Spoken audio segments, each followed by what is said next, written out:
Look up at the night sky. For a moment, let everything else fall away.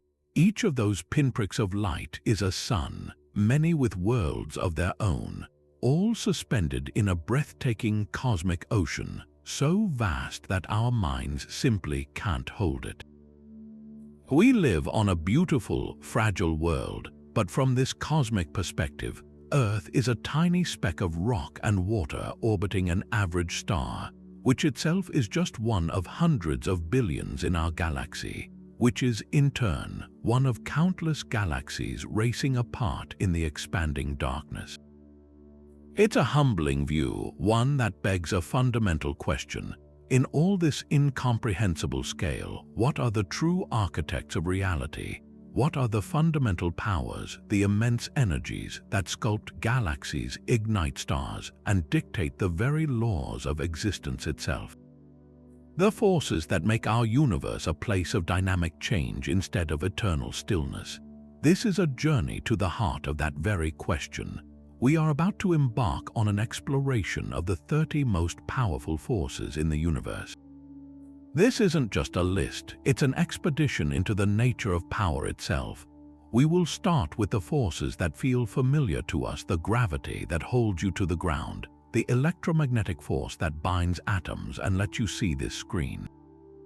But we will quickly journey far beyond the everyday, into realms where the rules we know are bent and broken. We will confront energies so immense they can tear space itself, phenomena so bizarre they challenge our understanding of cause and effect, and cosmic engines so potent they can outshine entire galaxies. Our voyage will take us from the crushing embrace of a black hole to the seething quantum foam at the very smallest scales of existence. We will witness the fury of colliding neutron stars and the silent, mysterious push of dark energy accelerating the universe's expansion.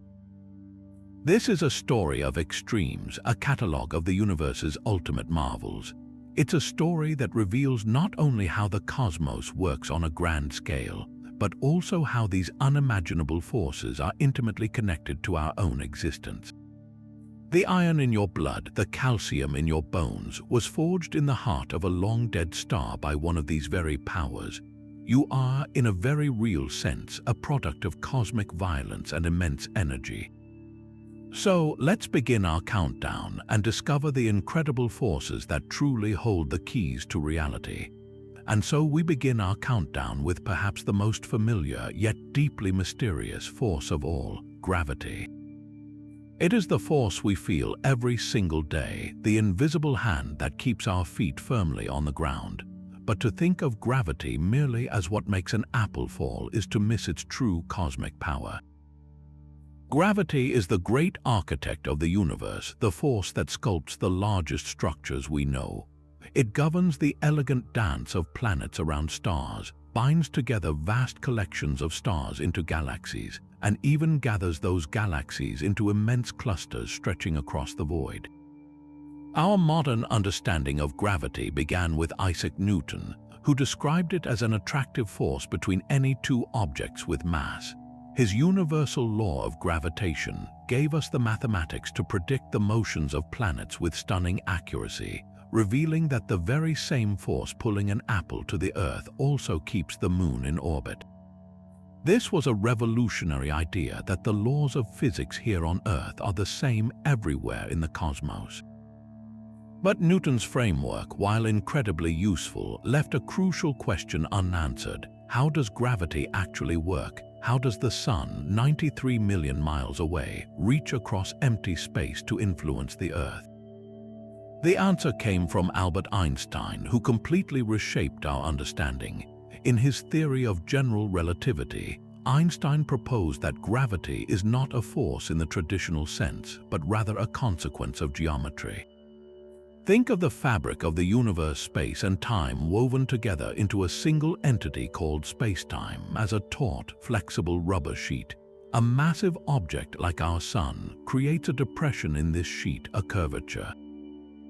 The Earth then follows a path along this curvature, much like a marble rolling around a funnel.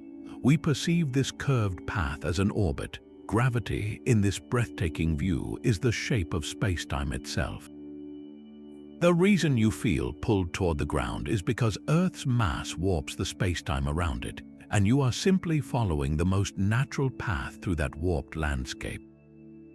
This idea has been confirmed time and again, from the subtle drift of Mercury's orbit to the way light from distant stars bends as it passes our sun. It is gravity's role as the master sculptor of space-time that allows for the universe's most extreme phenomena, setting the stage for the even more powerful forces we will encounter next. Yet for all its immense power over the grandest scales, gravity is surprisingly weak when compared to the force that truly governs our daily reality. If gravity is the great cosmic architect, then electromagnetism is the master builder of the tangible world. This is the force responsible for nearly every phenomenon we directly experience, from the warmth of sunlight on your skin to the screen you're watching right now. It is a dual force, a unified power that encompasses both electricity and magnetism, two sides of the same fundamental coin. While gravity pulls masses together, electromagnetism dictates how charged particles like the negatively charged electrons and positively charged protons within every atom interact with one another. Its strength is staggering. The electromagnetic force is about a trillion times stronger than gravity. You can easily overcome the entire gravitational pull of the Earth by picking up a paperclip with a small magnet. That simple act demonstrates the sheer dominance of electromagnetism in the realm of atoms and molecules. This force is the glue of reality. It is electromagnetism that binds electrons to an atomic nucleus, creating stable atoms in the first place. Without this attraction, matter as we know it would simply fly apart into a chaotic soup of particles. But its role goes far beyond simple binding. Electromagnetism is the force of chemistry. When atoms join together to form molecules, it is the intricate dance of their electrons, governed by electromagnetic interactions, that makes it possible. The water you drink, the air you breathe, the complex molecules of your own DNA, all are structured and held together by this invisible force. It is the reason solid objects feel solid. The electromagnetic repulsion between the electrons in your hand and the electrons in a table is what prevents your hand from passing straight through it. Perhaps its most wondrous manifestation is light itself. In the 1800s, James Clerk Maxwell unveiled a set of elegant equations that revealed a profound truth. Changing electric fields create magnetic fields, and changing magnetic fields create electric fields. When these fields oscillate together, they can propagate through the vacuum of space as a self-sustaining wave. This wave is an electromagnetic wave, and it travels at the ultimate speed limit of the universe, the speed of light. Maxwell had discovered that light, from the red of a sunset to the blue of the sky, is itself just a tiny sliver of a vast electromagnetic spectrum. This spectrum includes the radio waves that carry music to your car, the microwaves that heat your food, the infrared radiation we feel as heat, the visible light our eyes have evolved to see, and the powerful X-rays that can peer through flesh to reveal our bones. This means that every time you see a star, you are directly witnessing electromagnetism in action, a signal generated by churning charged particles that has traveled across the void for years or even millennia to reach your eyes. Electromagnetism is the universe's primary method of communication, carrying information across the cosmos and making the universe observable. It is the force that not only builds the world but also allows us to see it, a fundamental power without which life, technology, and our very understanding of the cosmos would be impossible. But for all of its dominion over light and chemistry, electromagnetism harbors a deep-seated conflict at the very heart of matter, a conflict that reveals the necessity for an even more potent force. To understand this, we must venture into the atomic nucleus. Picture a typical atom like that of helium. At its center, the nucleus is a tight cluster of 2 protons and 2 neutrons. And herein lies the puzzle. you'll recall that protons each carry a positive electric charge, and according to the rules of electromagnetism, like charges repel each other, and they do so with incredible ferocity. Within the tiny confines of a nucleus, the repulsive force between two protons is astronomical, like trying to push the north poles of two powerful magnets together with the strength of a hydraulic press. Left to the devices of electromagnetism alone, every atomic nucleus in the universe except for a single proton would instantly explode. The very building blocks of matter would be impossible. Clearly, something else is at work, a cosmic superglue of unimaginable strength that overwhelms this electromagnetic rebellion and locks protons and neutrons together. This is the strong nuclear force, the third most powerful force in our countdown, and it is the fundamental reason anything heavier than hydrogen can exist at all. The strong force operates on a scale so small it's almost impossible to visualize. While gravity and electromagnetism have an infinite range, their influence fading with distance, the strong force is intensely local. It only acts within the minuscule diameter of an atomic nucleus. To grasp its power, we need to look deeper than protons and neutrons to the particles that constitute them, quarks. Protons and neutrons are each made of 3 quarks, and the strong force is the fundamental attraction that binds these quarks together. It's as if each quark is connected to the others by an immensely powerful spring. This residual effect of the force, spilling over from the quarks inside one proton to the quarks inside a neighboring neutron, is what binds the entire nucleus into a stable, cohesive unit. It's this binding energy that represents an absolutely staggering concentration of power.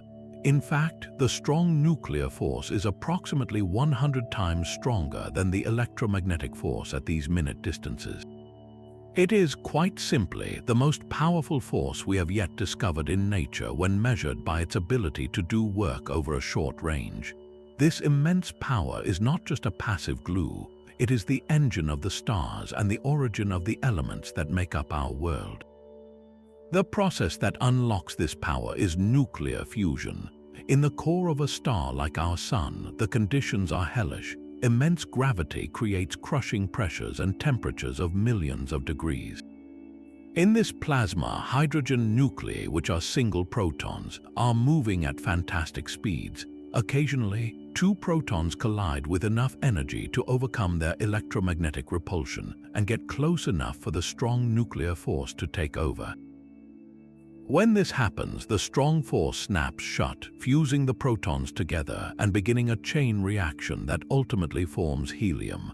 This fusion process converts a tiny amount of mass directly into a colossal amount of energy, as described by Einstein's famous equation, E equals mc squared. The energy released from just 1 gram of hydrogen fuel undergoing fusion is equivalent to the energy released by burning 20,000 tons of coal.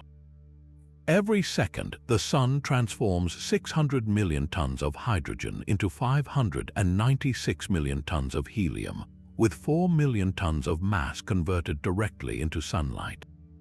The warmth you feel on your face on a sunny day is the direct result of the strong nuclear force overpowering electromagnetism 150 million kilometers away. But the strong force's cosmic role doesn't end there. It is the ultimate alchemist. The hydrogen and helium forged in the first stars were the universe's primordial elements. To create the richer tapestry of elements necessary for planets and life, carbon, oxygen, nitrogen, iron requires even more extreme conditions. This happens in the final, violent stages of a star's life. In massive stars, fusion continues, building heavier and heavier elements in their layered cores, but the process stops at iron. Fusing iron doesn't release energy, it consumes it. The star's core, now an iron cinder, can no longer support itself against gravity, and it collapses catastrophically in a supernova explosion. For a few brief, unimaginably energetic moments, the environment is so intense that atoms are bombarded with neutrons, allowing the strong force to rapidly build elements heavier than iron, like gold, silver, and uranium. In a similar, even more violent process called a kilonova, which occurs when two neutron stars collide, vast quantities of these heavy elements are forged and scattered across space. This means the iron in your blood, the calcium in your bones, and the gold in a wedding ring were all created in these stellar cataclysms, locked together by the strong nuclear force and then blasted across the galaxy, eventually finding their way into the nebula that formed our solar system. The strong force is not just a binder of nuclei, it is the silent, immensely powerful architect of cosmic chemistry, the reason our universe is rich and complex instead of a vast, boring sea of hydrogen. Yet for all its incredible binding strength, the strong nuclear force has a fundamental limitation. It cannot change the identity of an element. It can lock protons and neutrons together, but it cannot transform one type of particle into another. For the universe to evolve beyond the simplest elements, for the alchemy of the stars to truly progress, another, more subtle force is required. This brings us to the fourth most powerful force, the weak nuclear force. Despite its somewhat misleading name, the weak force is anything but insignificant. Its weakness is only relative to the overwhelming power of the strong force. In absolute terms, it is still immensely more powerful than gravity. Its true distinction lies not in raw strength, but in its unique and transformative abilities. The weak force is the master of change, the force responsible for a process that is essential to the cosmos, radioactive decay. To understand its role, let's return to the atomic nucleus. We know the strong force binds protons and neutrons together. But what if a nucleus has too many neutrons or too many protons to be stable? It becomes unbalanced, possessing an excess of energy. The weak force provides a release valve. It governs a remarkable process called beta decay. In one common form, a neutron, which is neutral, is inherently unstable when on its own. Even inside a large nucleus, a neutron can feel the urge to transform. Through the action of the weak force, that neutron spontaneously changes into a proton. But for this transformation to work, the books must balance. Charge cannot be created from nothing. So, when the neutron becomes a positively charged proton, it must also emit a negatively charged particle to cancel out the new positive charge. This particle is an electron. The weak force is also responsible for emitting a third, almost ghostly particle called a neutrino. In that single subatomic event, the identity of the atom has fundamentally changed. It now has one more proton in its nucleus, making it a different element entirely.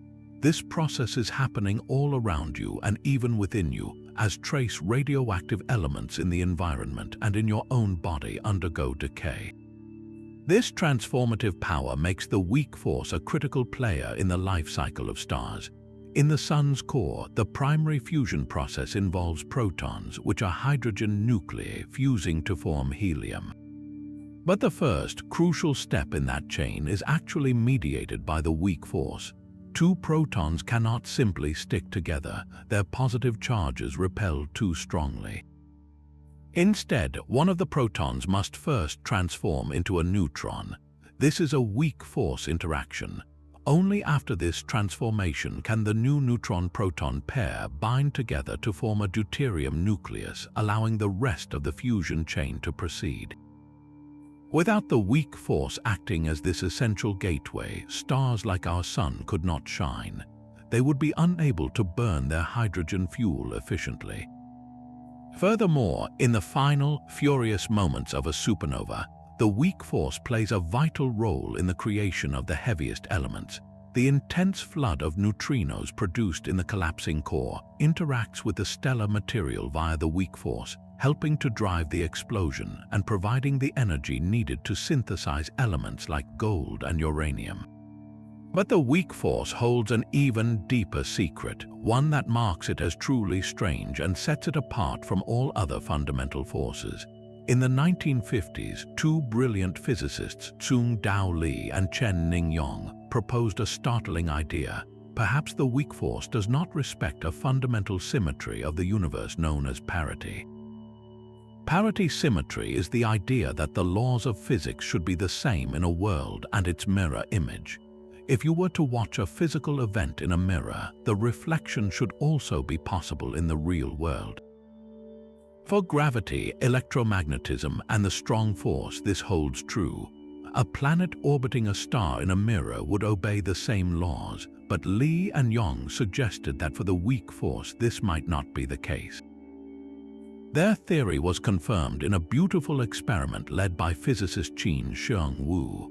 She observed the decay of cobalt-60 atoms, which is governed by the weak force. When the cobalt nuclei were aligned in a magnetic field, the electrons from their beta decay were not emitted equally in all directions. They had a preferred direction, like a spiral. In the mirror world, this spiral would be reversed. The experiment showed that the mirror image version of this decay simply does not occur in nature. The weak force has an inherent handedness. It can distinguish left from right. This parity violation was a profound shock to physics, revealing that at the most fundamental level, the universe has a preferred direction, a built-in asymmetry that we see expressed only through the unique character of the weak nuclear force. It is a subtle but profound reminder that the cosmos operates by rules that can defy our most basic intuitions.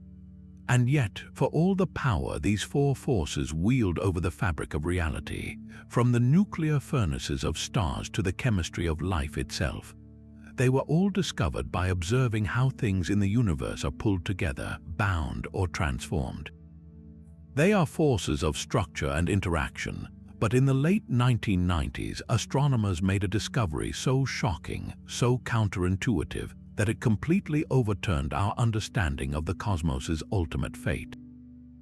They found evidence of a force that does not pull or bind, but instead pushes, a force that acts against gravity itself, driving the universe apart at an ever-increasing rate. This is the fifth and perhaps most profound force on our list, dark energy.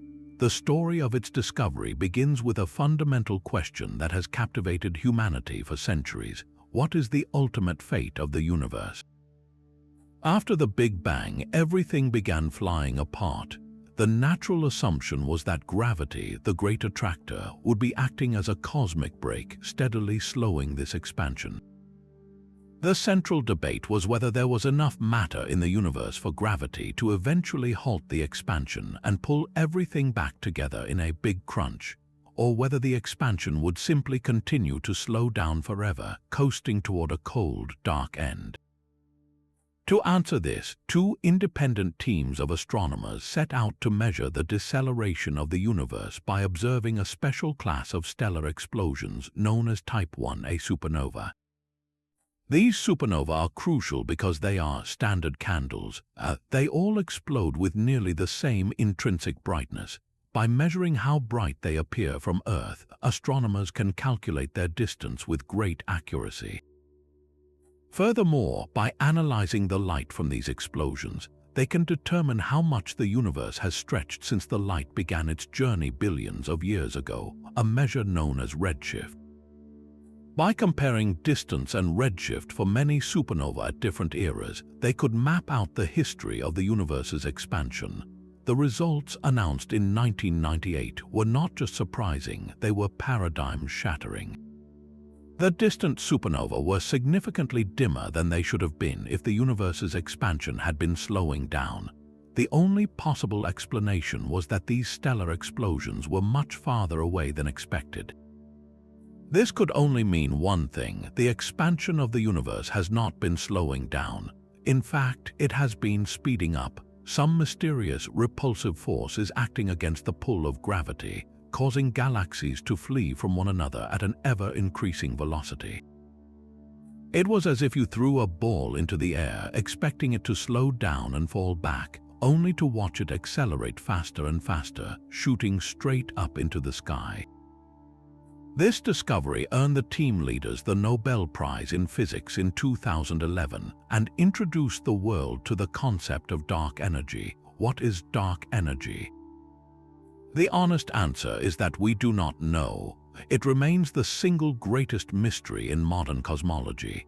The name itself is a placeholder for our ignorance, dark because it does not emit or interact with light, and energy because it seems to be a property inherent to the fabric of space itself. The leading theoretical candidate comes directly from Albert Einstein's own work, though he initially considered it his greatest blunder. In his equations of general relativity, Einstein included a term called the cosmological constant, represented by the Greek letter lambda.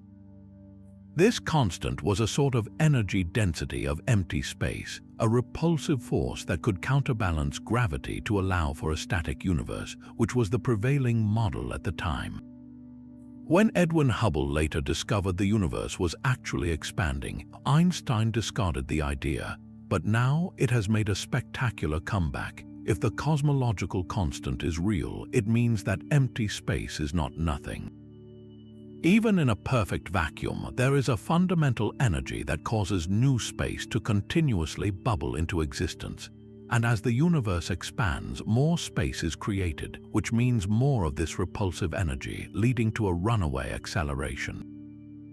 This interpretation suggests that dark energy is the dominant component of the universe, making up about 68% of its total mass energy content. The familiar matter that makes up stars, planets, and us, everything we have ever seen or touched, comprises less than 5%. The rest is dark matter, another mysterious substance. This means that the force driving the cosmic acceleration is not a minor player. It is the overwhelming ruler of the cosmos's destiny. The implications of dark energy are staggering. If this accelerated expansion continues unchecked, the future of the universe is profoundly lonely. Over billions of years, distant galaxies will be pushed away so fast that their light will no longer be able to reach us. The observable universe will shrink to include only our own local group of galaxies, bound together by gravity. The rest of the cosmos will disappear beyond an invisible horizon, leaving future astronomers with a sky that is essentially black, with no evidence of a larger universe or a Big Bang. Eventually, even stars will burn out, and the universe will approach a state of cold, empty, and silent equilibrium, a heat death driven by this relentless expansion. Dark energy, therefore, is not just a powerful force. It is the force that dictates the ultimate narrative of our cosmos, from its fiery beginning to its silent end. It is a humbling reminder that the universe is under the control of powers we are only just beginning to perceive, and that the greatest discoveries often lie not in finding answers, but in uncovering deeper, more fundamental questions. If dark energy is the mysterious force pushing the cosmos apart on the grandest scales, then its counterpart, dark matter, is the invisible cosmic glue holding it all together. This brings us to the sixth most powerful force, one that we cannot see, touch, or directly detect, yet its gravitational influence is written across the heavens. The story of dark matter begins not in the vast emptiness between galaxies, but within the spinning structures of the galaxies themselves. In the 1930s, a brilliant and determined astronomer named Vera Rubin was studying the rotation of spiral galaxies. By carefully measuring the velocities of stars and gas clouds at different distances from a galaxy's bright center, she expected to find a familiar pattern. According to the laws of gravity as laid out by Newton and Einstein, the visible mass of a galaxy, all its stars, gas, and dust should be concentrated in the central bulge. Therefore, stars closer to the center should orbit very quickly, while stars out in the spiral arms should move much more slowly, just as Pluto orbits the Sun far more sluggishly than Mercury does. What Rubin and her colleagues discovered, however, was utterly baffling. The stars in the outer reaches of galaxies were not moving slowly at all. They were orbiting at nearly the same high speed as the stars near the center. This created a flat rotation curve, a graph that defied all expectations. It was as if the entire galaxy, from its bright core to its dim outskirts, was embedded within an enormous, massive sphere of something invisible. This unseen mass provides the extra gravitational pull to whip the outer stars around at such tremendous speeds, preventing them from being flung out into intergalactic space.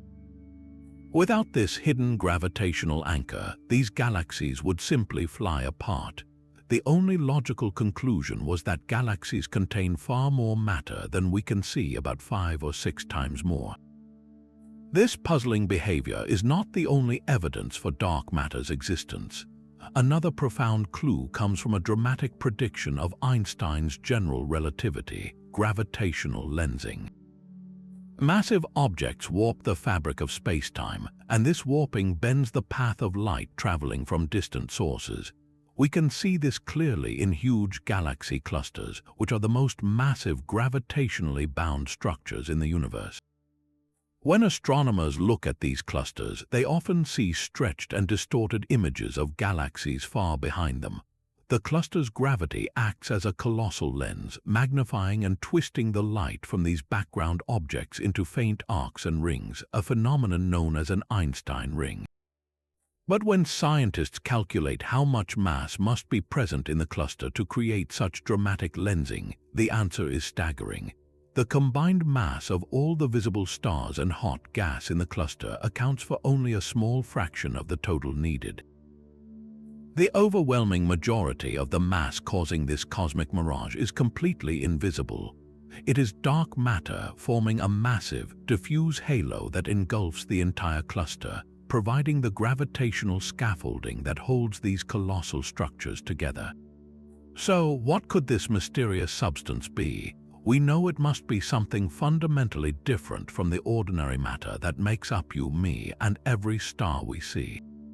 We call that ordinary matter baryonic matter, which is composed of protons, neutrons, and electrons. Dark matter cannot be baryonic. It cannot be vast clouds of cold gas or swarms of planets or even legions of black holes, because we can rule these out through other observations.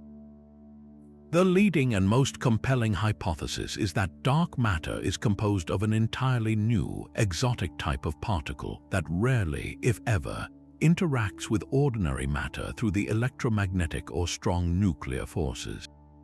It doesn't absorb light, reflect light, or emit light. It simply doesn't see light at all. The only way we know it exists is through its gravitational pull. Theorists have proposed a candidate called a WIMP, or weakly interacting massive particle. These hypothetical particles would have mass and would feel the force of gravity, and they might interact with ordinary matter only through the weak nuclear force, making them incredibly difficult to detect. The hunt for these elusive particles is one of the most exciting frontiers in physics. Deep underground, in abandoned mines and tunnels shielded from cosmic rays, experiments like LUX Zeppelin and Xeno NNT use enormous vats of ultra-pure liquid xenon.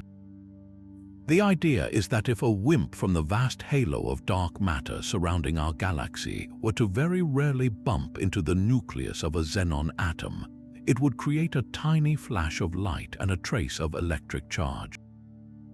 Scientists monitor these tanks with exquisitely sensitive detectors, waiting for a signature that has yet to be conclusively found. Other efforts are underway at particle accelerators like the Large Hadron Collider, where physicists are trying to actually create dark matter particles by smashing ordinary particles together at near-light speeds, hoping to see an imbalance in energy and momentum that would signal the creation of something invisible escaping the detector. And astronomers are also searching the sky for indirect signals, looking for unusual patterns of gamma rays that might be produced if two dark matter particles were to collide and annihilate each other somewhere in the galaxy. The true nature of dark matter remains one of the greatest unsolved puzzles in science, yet its power is undeniable. It is the hidden architect of the cosmic web, the vast network of filaments along which galaxies and clusters are strung like pearls on a string. In the early universe, tiny clumps of dark matter acted as gravitational seeds, pulling in ordinary gas to form the first protogalaxies. Without dark matter's gravitational blueprint, the universe would be a much more formless and empty place. It is a humbling thought that the majestic spiral galaxies we admire in telescopes are merely the visible embroidery on a hidden tapestry of dark matter, a force whose silent grip shapes the entire visible cosmos. But if dark matter provides the invisible scaffolding for cosmic structure, and dark energy dictates the universe's ultimate fate, then it is the spectacular death of stars that truly enriches the cosmos. We now arrive at the seventh most powerful force, a cataclysm of almost unimaginable violence that serves as both a creator and a destroyer, the supernova. This is the final, furious farewell of a massive star, an explosion so brilliant it can, for a few glorious weeks, outshine the combined light of every other star in its home galaxy. In that fleeting moment, a single star at the edge of existence unleashes more energy than our Sun will produce over its entire 10 billion-year lifespan. To understand the awesome power of a supernova, we must first understand the life of the star that creates it. A star is a perpetual battleground, a cosmic arena where two fundamental forces are locked in a delicate balance. On one side, you have the relentless inward pull of gravity, trying to crush the star under its own immense weight. Pushing back is the tremendous outward pressure generated by nuclear fusion in the star's core, where the strong nuclear force is fusing lighter elements into heavier ones, releasing torrents of energy.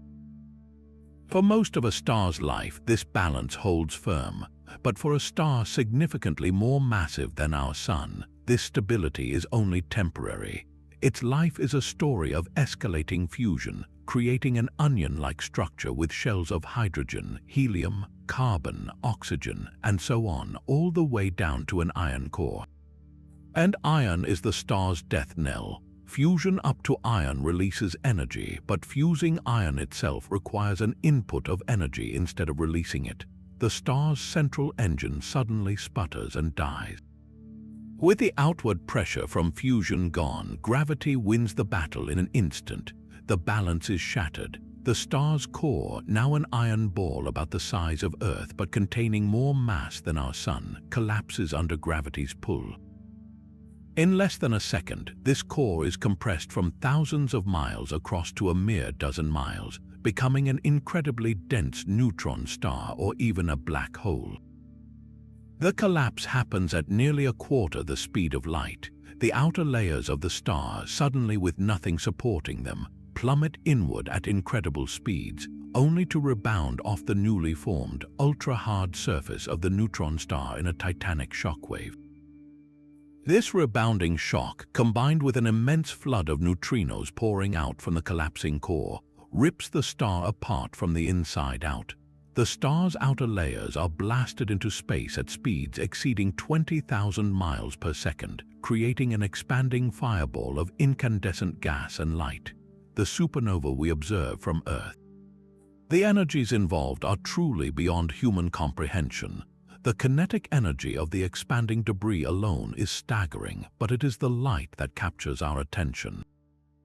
For a brief period, a single supernova can shine with the luminosity of 10 billion suns.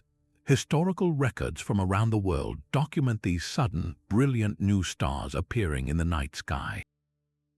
In the year 1054, Chinese and Native American astronomers recorded a star so bright it was visible in the daytime for weeks. We now know this was the creation of the Crab Nebula. In 1604, Kepler's supernova shone brighter than Jupiter, and in 1987, a supernova erupted in the Large Magellanic Cloud, a nearby dwarf galaxy, becoming visible to the naked eye and providing modern astronomers with an unprecedented front-row seat to a stellar death. Yet the true, enduring power of a supernova is not in its light show, but in its role as the universe's primary chemist. During the star's stable life, fusion created elements up to iron. But the incredible violence of the supernova explosion itself provides the extreme conditions necessary to forge all the heavier elements on the periodic table. In the seething cauldron of the explosion, atomic nuclei are bombarded with a tremendous flux of neutrons. Through a rapid series of captures known as the R process, these neutrons are slammed into seed nuclei, building them up into heavier and heavier elements like silver, gold, platinum, and uranium. This newly forged material, along with the lighter elements cooked during the star's life, is then blasted across interstellar space by the expanding shockwave. This cosmic dispersal is the final and most crucial act. The supernova remnant, a glowing cloud of gas and dust, slowly mixes with the surrounding interstellar medium, enriching it with this newly created elemental bounty. This enriched gas will eventually collapse under gravity to form new stars, but now surrounded by planets made from a much richer palette of elements. Every time you inhale, you breathe in oxygen that was forged in a star like this. The iron in your blood, the calcium in your bones, the iodine in your thyroid, all were created in the heart of a massive star and scattered across the galaxy by a supernova explosion. Even the gold in a wedding ring or the uranium that powers nuclear reactors were born in these stellar cataclysms. We are quite literally stardust, and the supernova is the violent, creative force that made our very existence possible. It is a testament to the fact that in the cosmos, destruction and creation are often two sides of the same coin, and that from the ashes of a star's death, new worlds and new life can one day arise. But the awesome power of a supernova, for all its cosmic significance, is not the final word in gravitational dominance. That title belongs to the objects born from the most extreme stellar deaths, the ultimate gravitational monsters in the universe, black holes. If gravity is the sculptor of space-time, then a black hole is its masterpiece of destruction, a region where gravity has achieved such absolute victory that the very rules of physics as we know them break down. Imagine taking the mass of several suns and compressing it into a volume smaller than a city. The gravitational pull at the surface of such an object would be so intense that the escape velocity, the speed needed to break free, would exceed the speed of light. Since nothing in the universe can travel faster than light, nothing, not even a single photon, can ever escape. The object vanishes from the observable universe, leaving behind only its gravitational ghost, a perfect black sphere in space from which there is no return. The boundary of this sphere is known as the event horizon. This is not a physical surface you could land on. It is a point of no return, a one-way membrane in the fabric of spacetime. Crossing the event horizon is a journey from which there is no comeback. Once inside, all possible paths through the warped spacetime lead inexorably inward toward the heart of the black hole. From our perspective outside, time itself appears to slow to a standstill for an object falling toward the horizon, due to the extreme effects of gravitational time dilation predicted by Einstein's theory. An astronaut falling into a black hole would appear to us to freeze in place, their image becoming increasingly red-shifted and dimmer until they fade from view entirely, their final moments stretched across eternity. For the astronaut, however, the passage through the horizon might be uneventful, but the journey inward would soon become a nightmare. The gravitational pull on their feet would be vastly stronger than on their head, stretching them into a long, thin strand of atoms in a process picturesquely known as spaghettification, before they were inevitably crushed at the center. And what lies at that center? Our current understanding of physics points to a singularity. This is a point of infinite density, where all the mass of the black hole is compressed into a volume of zero size. Here, the equations of general relativity simply blow up, producing infinities that signal the theory's limits. A singularity is a place where the concepts of space and time cease to have any meaning. To truly understand what happens there, we would need a theory that unifies general relativity with quantum mechanics, a theory of quantum gravity that remains one of the holy grails of modern physics. The black hole singularity represents the ultimate frontier of our knowledge, a sharp reminder that even our most powerful theories are incomplete. Yet for all their fearsome reputation as cosmic vacuum cleaners, black holes are not just destructive in points. They are also astonishingly powerful engines that can shape the evolution of entire galaxies. This happens when a black hole is not in isolation but is actively feeding. When a supermassive black hole, millions or even billions of times the mass of our Sun, resides at the center of a galaxy, it can pull in vast amounts of gas, dust, and even stars from its surroundings. This material doesn't fall straight in.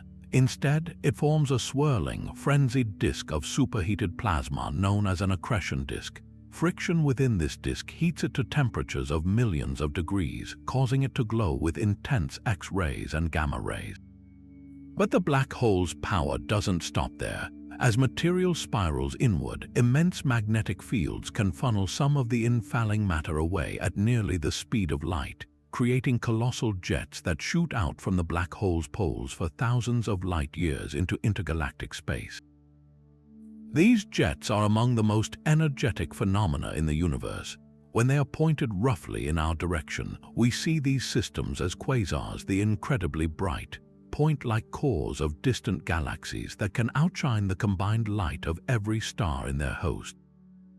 The energy released by this accretion process is so tremendous that it can regulate star formation across the entire galaxy. The powerful radiation and jets heat up and blow away the cold gas clouds that are the raw material for new stars. In this way, a supermassive black hole acts as a cosmic thermostat, preventing the galaxy from growing too big too fast. The evidence suggests a profound co-evolution between galaxies and their central black holes. The mass of the central black hole is often directly proportional to the mass of the galaxy's central bulge of stars. This implies that the growth of the black hole and the growth of the galaxy are intimately linked, with the black hole's violent feeding frenzies ultimately shaping the very structure of its cosmic home. Far from being mere destroyers, black holes are fundamental architects, their immense gravitational power dictating the lives of stars on a scale far beyond their event horizons. If you thought a supernova represented the pinnacle of cosmic violence, then prepare to meet its far more powerful and enigmatic cousin, the gamma-ray burst. These events are quite simply the most powerful explosions known to exist in the universe since the Big Bang itself. For a few fleeting seconds, a single gamma-ray burst can outshine every star in every galaxy in the observable universe combined, releasing more energy than our Sun will over its entire 10-billion-year lifetime. They are the universe's ultimate flashbulbs, cosmic sirens announcing the birth of a black hole in the most dramatic way imaginable. The story of their discovery is almost as incredible as the events themselves. During the Cold War, the United States launched the Vela satellite series, designed to monitor the Earth for clandestine nuclear weapons tests, which would produce a distinctive signature of gamma rays. The satellites did detect bursts of gamma radiation, but they weren't coming from Earth. They were coming from deep space, appearing randomly from all directions across the sky. For years, the data was top secret, but when it was finally declassified, it presented astronomers with a profound mystery. What natural phenomenon could possibly generate such staggering, short-lived pulses of the highest energy light? We now know that there are two primary types of these bursts, each with a different cosmic trigger, but both ending in the same cataclysmic finale. The longer bursts, lasting from 2 seconds to several minutes, are thought to be the final cry of a very specific kind of dying star. Imagine a star dozens of times more massive than our Sun, but one that has also rotated very rapidly throughout its life. When such a star exhausts its nuclear fuel and its core collapses, it doesn't just form a neutron star in a typical supernova. Instead, the rapid rotation and immense magnetic fields channel the energy of the collapse into two narrow, ultra-relativistic jets that scream outward from the star's poles at over 99.99% of the speed of light. The gamma-ray burst itself is the initial flash of light we see when one of these incredibly focused jets is pointed directly at Earth. We are essentially looking straight down the barrel of a cosmic cannon. The rest of the star does explode as a supernova, often dubbed a hypernova due to its extraordinary energy, but it is the jets that produce the truly immense pulse of gamma rays. The second type, known as short gamma-ray bursts, are even briefer, lasting less than 2 seconds. Their origin is even more extreme. These are believed to be the result of two incredibly dense objects like neutron stars or a neutron star and a black hole spiraling together and merging after circling each other for eons. As these stellar corpses draw closer, they rip each other apart in a final, violent embrace, also launching jets of material and radiation. The kilonova explosion that follows, which we discussed earlier as a source of heavy elements like gold, is the aftermath of this spectacular collision. In both long and short bursts, the common denominator is the creation of a new black hole and the launch of jets that convert an unimaginable amount of gravitational energy into radiation. The energy budget of a gamma-ray burst is almost impossible to comprehend. In just 10 seconds, a typical burst can release something like 10 to the 44 joules of energy. To put that number in perspective, that is more energy than the Sun will emit in its entire 10 billion-year lifespan. All of that power is concentrated into a beam that is only a few degrees wide.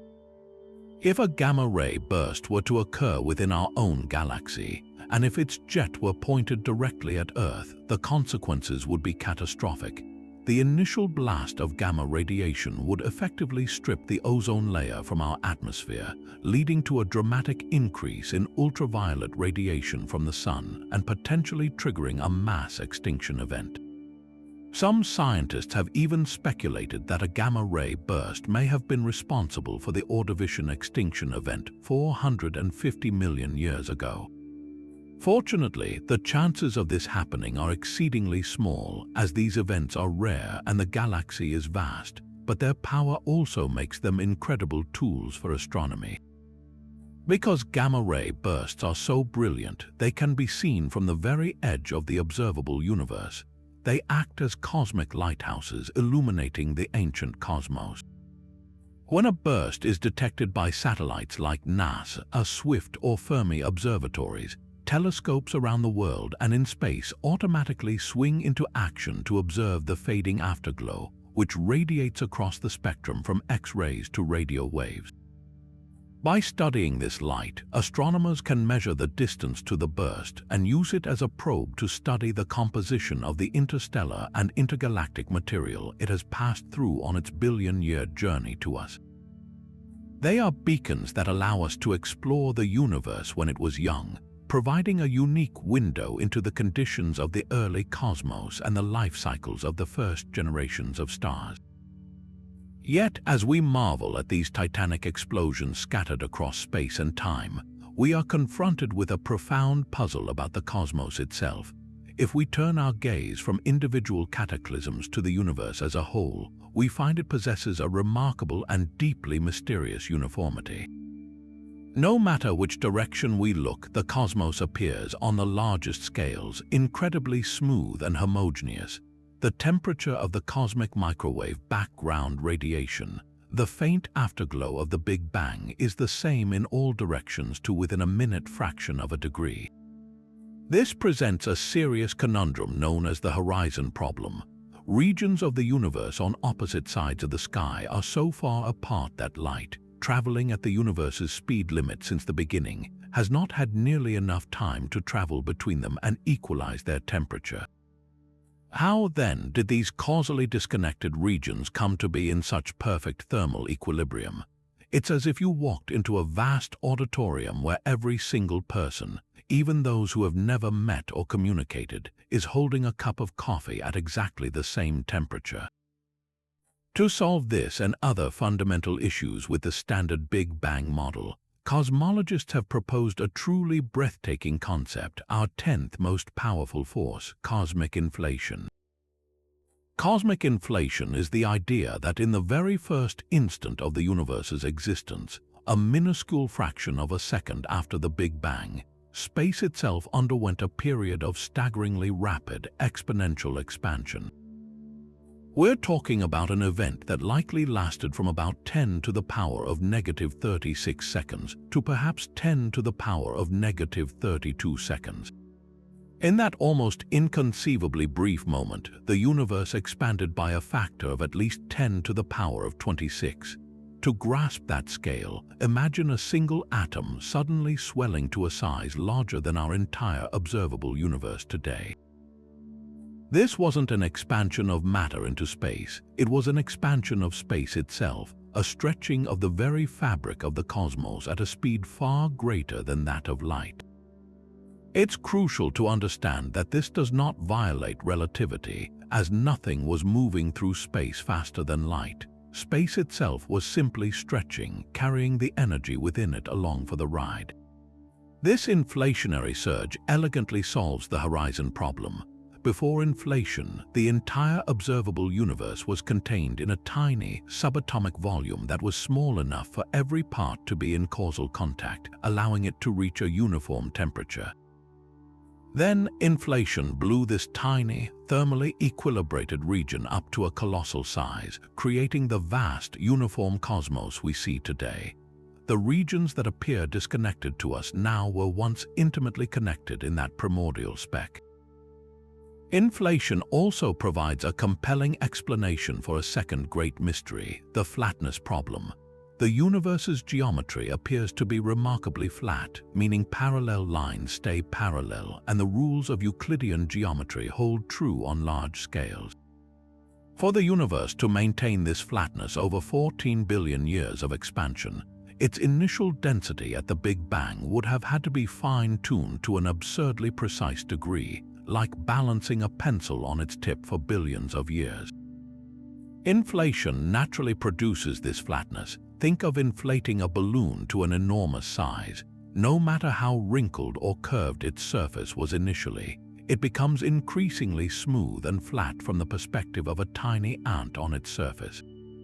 In the same way, the violent stretching of inflation ironed out any large-scale curvature, leaving us with the flat universe we observe. But perhaps the most profound legacy of inflation is not the uniformity it created, but the tiny imperfections it left behind.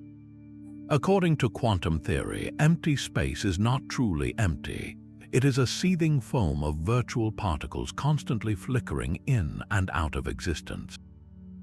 During the inflationary period, these microscopic quantum fluctuations were stretched to astronomical sizes. The minute variations in density that were present in that primordial quantum foam became the seeds for all future structure in the universe.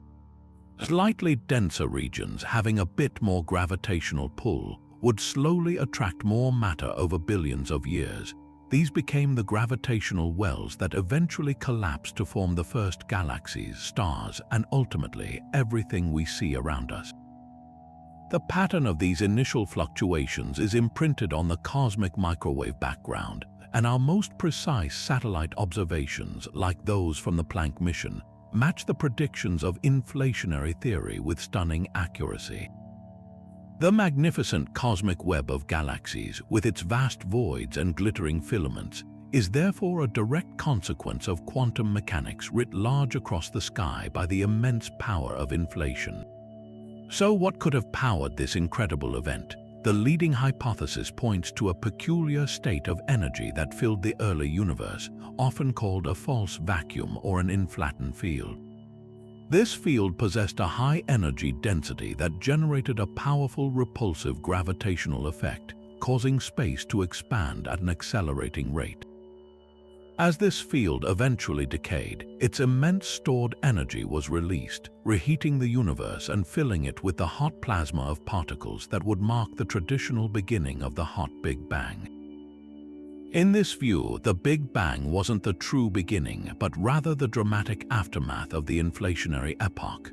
The force of inflation, a brief but overwhelmingly dominant episode of repulsive gravity, set the initial conditions for everything that was to follow. It determined the universe's geometry, its uniformity, and planted the seeds for all the complex structures that would later evolve, from galaxy clusters to the very planet we call home. It is a humbling thought that the entire vast tapestry of the cosmos may have been woven from the tiniest quantum threads, magnified by the most powerful and transformative force in the earliest history of everything.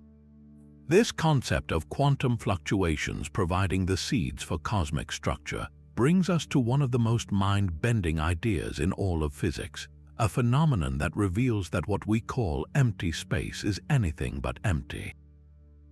This is our 11th most powerful force, quantum fluctuations. To grasp this, we must venture into the strange and probabilistic world of quantum mechanics, where the very idea of a true vacuum, a perfect static nothingness, completely falls apart.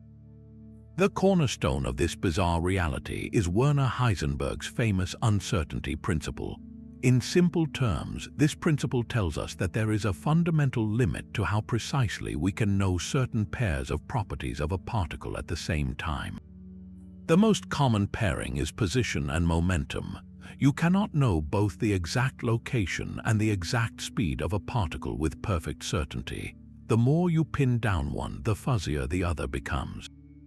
But there's another, even more profound pairing: energy and time. This form of the uncertainty principle states that you cannot know the exact energy of a system for an arbitrarily short period of time. In the blink of an eye, over a vanishingly small interval, energy conservation, the bedrock law that says energy cannot be created or destroyed, can be temporarily violated. This is not a flaw in our measurements, it is a fundamental property of the universe, and it has a stunning consequence for empty space. Imagine a region of perfect vacuum, completely devoid of any particles. According to the uncertainty principle, the energy of this vacuum cannot be exactly zero for an infinitesimally short time. This permits tiny, fleeting bursts of energy to spontaneously appear from nothing. But energy and matter are two sides of the same coin, as Einstein showed us. These brief energy fluctuations can therefore manifest as pairs of particles, a particle and its corresponding antiparticle, popping into existence together. In the next instant, almost as soon as they are born, these virtual particles collide and annihilate each other, returning the borrowed energy to the vacuum and vanishing without a trace. This continuous, frantic dance of creation and destruction is happening everywhere all the time, in every single cubic centimeter of what we perceive as empty space. This seething, effervescent activity is known as quantum foam, and it suggests that the vacuum of space is a vibrant, dynamic arena, not a static void. For decades, this was considered a fascinating but purely theoretical prediction, a mathematical quirk with no observable consequences. That changed in 1948 with a brilliant Dutch physicist, Hendrik Casimir. He proposed a clever experiment to prove that these virtual particles were real. The Casimir effect works like this. Imagine placing two perfectly smooth, uncharged metal plates extremely close together in a vacuum, only a few millionths of a meter apart. Outside the plates, in the vastness of space, virtual particles of all wavelengths can pop into existence. But in the narrow gap between the plates, only virtual particles with wavelengths that fit perfectly between the plates, like waves on a guitar string, are allowed to form. This means there are fewer possible virtual particle fluctuations between the plates than there are outside them. The greater number of fluctuations on the outside of the plates creates a subtle but measurable pressure pushing the plates together. When this experiment was finally performed with the required precision, it worked exactly as predicted. The plates were gently squeezed by the ghostly pressure of the quantum foam itself. This was direct, tangible proof that empty space is alive with transient energy. The implications of this are staggering. We now believe that the initial seeds for the entire cosmic web of galaxies, the density variations that inflation stretched across the universe, were born as quantum fluctuations. The microscopic randomness of the quantum world was amplified to a macroscopic scale, becoming the blueprint for all structure.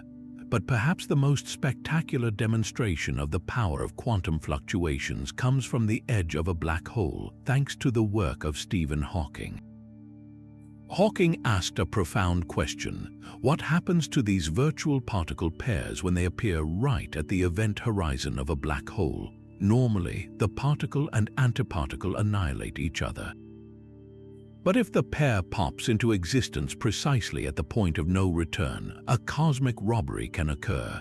One particle falls across the event horizon into the black hole's grasp, while its partner is left stranded outside.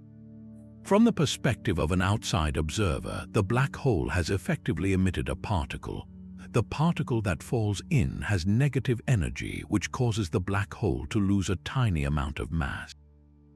The escaped particle carries away positive energy, and we perceive this stream of escaping particles as Hawking radiation. This leads to an astonishing conclusion: black holes are not completely black. They slowly, ever so slowly, evaporate over astronomical timescales. For a stellar mass black hole, this process is negligible, but for a hypothetical, very small black hole, the evaporation would be rapid and end in a violent explosion.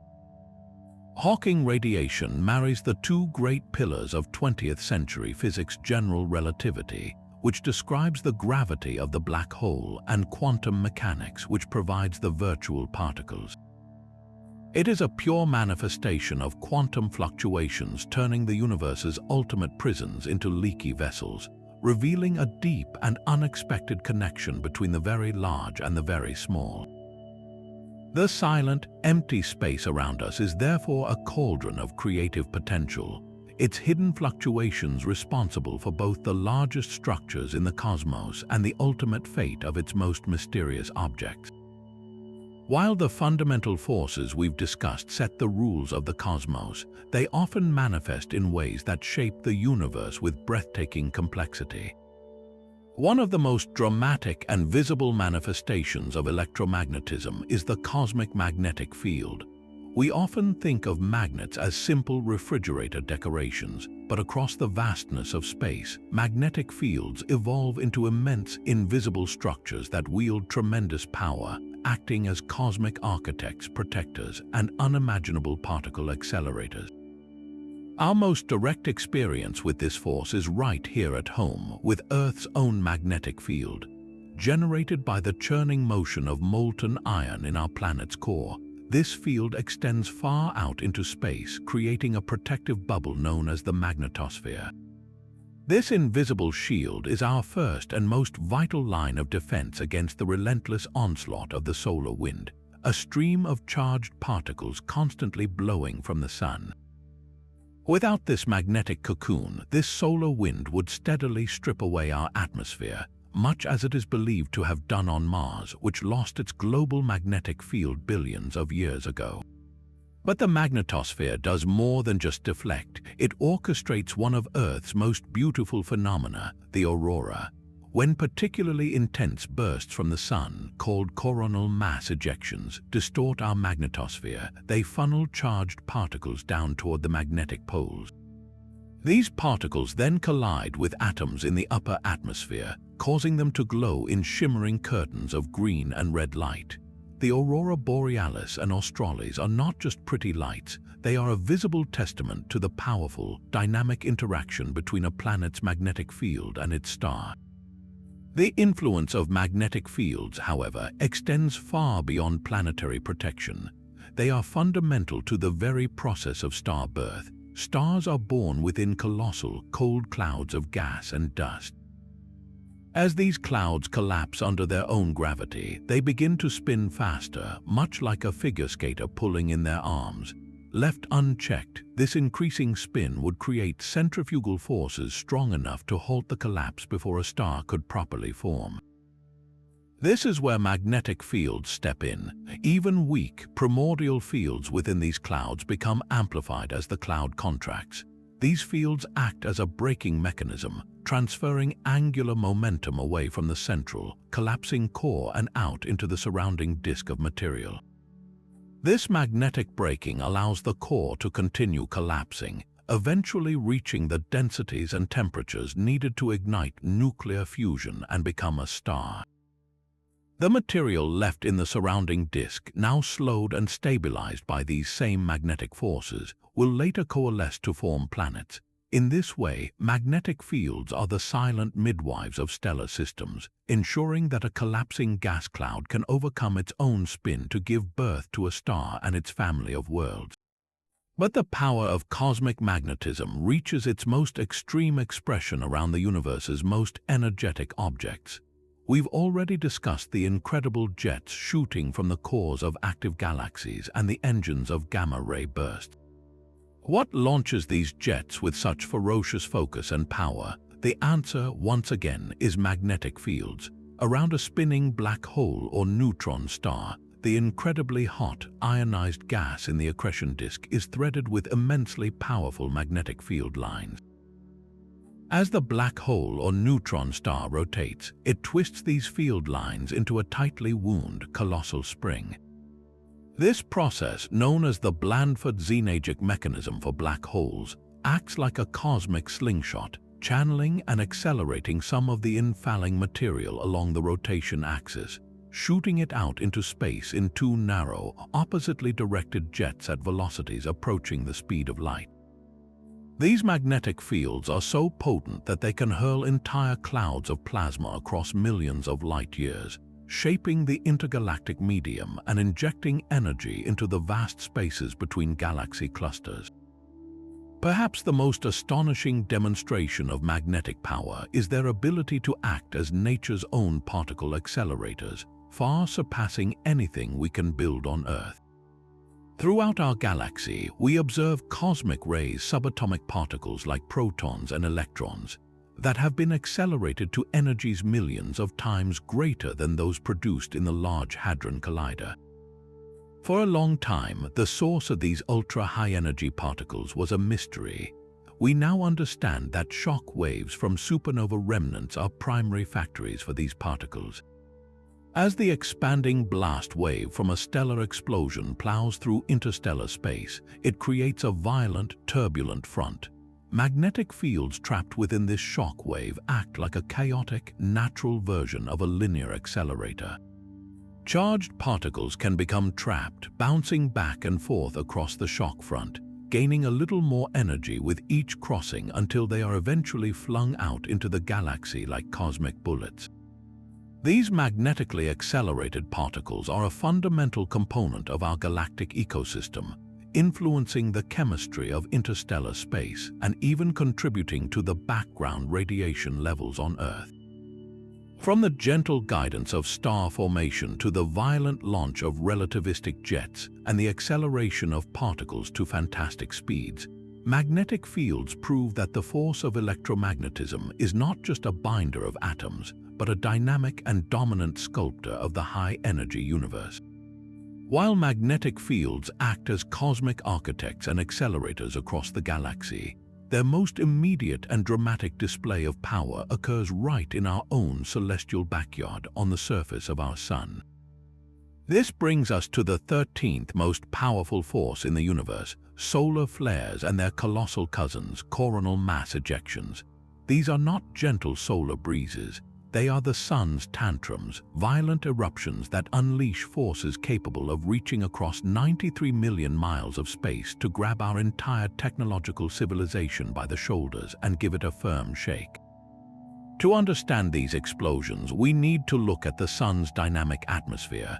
The visible surface, the photosphere, is relatively calm, but above it lies the corona, the Sun's outer atmosphere, a wispy, superheated crown of plasma that is paradoxically millions of degrees hotter than the surface below. This corona is not static. It is laced with powerful and complex magnetic fields generated by the churning motion of plasma deep within the Sun. Like rubber bands being twisted and stretched, these magnetic field lines can become tangled and stressed over time, storing immense amounts of energy. A solar flare is the sudden, catastrophic release of that pent-up magnetic energy. In a matter of minutes, a region of the Sun's surface can transform into a raging inferno, releasing energy equivalent to millions of 100-megaton hydrogen bombs detonating simultaneously. This explosion across the electromagnetic spectrum floods space with an intense burst of X-rays and extreme ultraviolet radiation, traveling at the speed of light and reaching Earth in just over 8 minutes. But the flare itself is often just the opening act for a far more massive and impactful event, the coronal mass ejection, or CME. While a flare is a flash of light, a CME is a physical eruption of billions of tons of solar material, a seething cloud of protons, electrons, and the sun's own magnetic field being blasted directly into space. Think of it as the sun suffering a gigantic magnetic hiccup, vomiting a part of its own atmosphere out into the solar system. These colossal bubbles of plasma can expand to sizes larger than the sun itself and race away at speeds ranging from a relatively sedate 250 kilometers per second to a staggering 3,000 kilometers per second. When one of these titanic clouds is aimed at Earth, it becomes a matter of planetary preparedness. The effects of a direct hit from a powerful coronal mass ejection are a stark reminder of our vulnerability in a dynamic solar system. The first sign is the geomagnetic storm it triggers upon arrival, typically 1 to 3 days after the eruption. As the CME's own magnetic field interacts with Earth's magnetosphere, it transfers enormous energy into our planet's magnetic shield, causing it to shake and vibrate like a bell. This violent distortion has profound consequences. Firstly, it supercharges our upper atmosphere, heating it and causing it to expand. This increased drag can affect the orbits of satellites, shortening their operational lifetimes or even sending them tumbling back to Earth. More critically, the rapidly shifting magnetic fields induce powerful electrical currents in the ground itself. These geomagnetically induced currents can find their way into long-distance power lines, overloading transformers and potentially causing widespread, cascading blackouts that could take months to repair. The most famous example of this was the Carrington event of 1859, a solar superstorm so powerful that telegraph systems, the cutting-edge technology of the day, failed across Europe and North America, with operators receiving shocks and telegraph papers catching fire from the induced currents. A storm of that magnitude today would cause unprecedented disruption to our technology-dependent society, affecting everything from GPS navigation and satellite communications to financial networks. Perhaps the most visually stunning consequence of these solar storms is the aurora. While typically confined to polar latitudes, an intense geomagnetic storm can push the auroral oval far south, creating brilliant auroral displays that can be seen as far south as the tropics.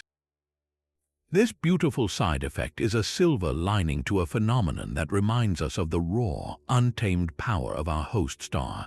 The study of solar activity is not just an academic pursuit. It is a critical branch of space weather forecasting, essential for protecting the technological infrastructure that modern society relies upon. These solar eruptions are a powerful demonstration that even a relatively stable, middle-aged star like our Sun is a dynamic and occasionally violent force, capable of projecting its influence across the vast interplanetary void to directly touch our world. Yet the Sun's influence, for all its drama, is a relatively gentle tug compared to the more extreme manifestations of gravity we encounter elsewhere in the cosmos. This brings us to a subtler but equally dramatic gravitational effect, tidal forces.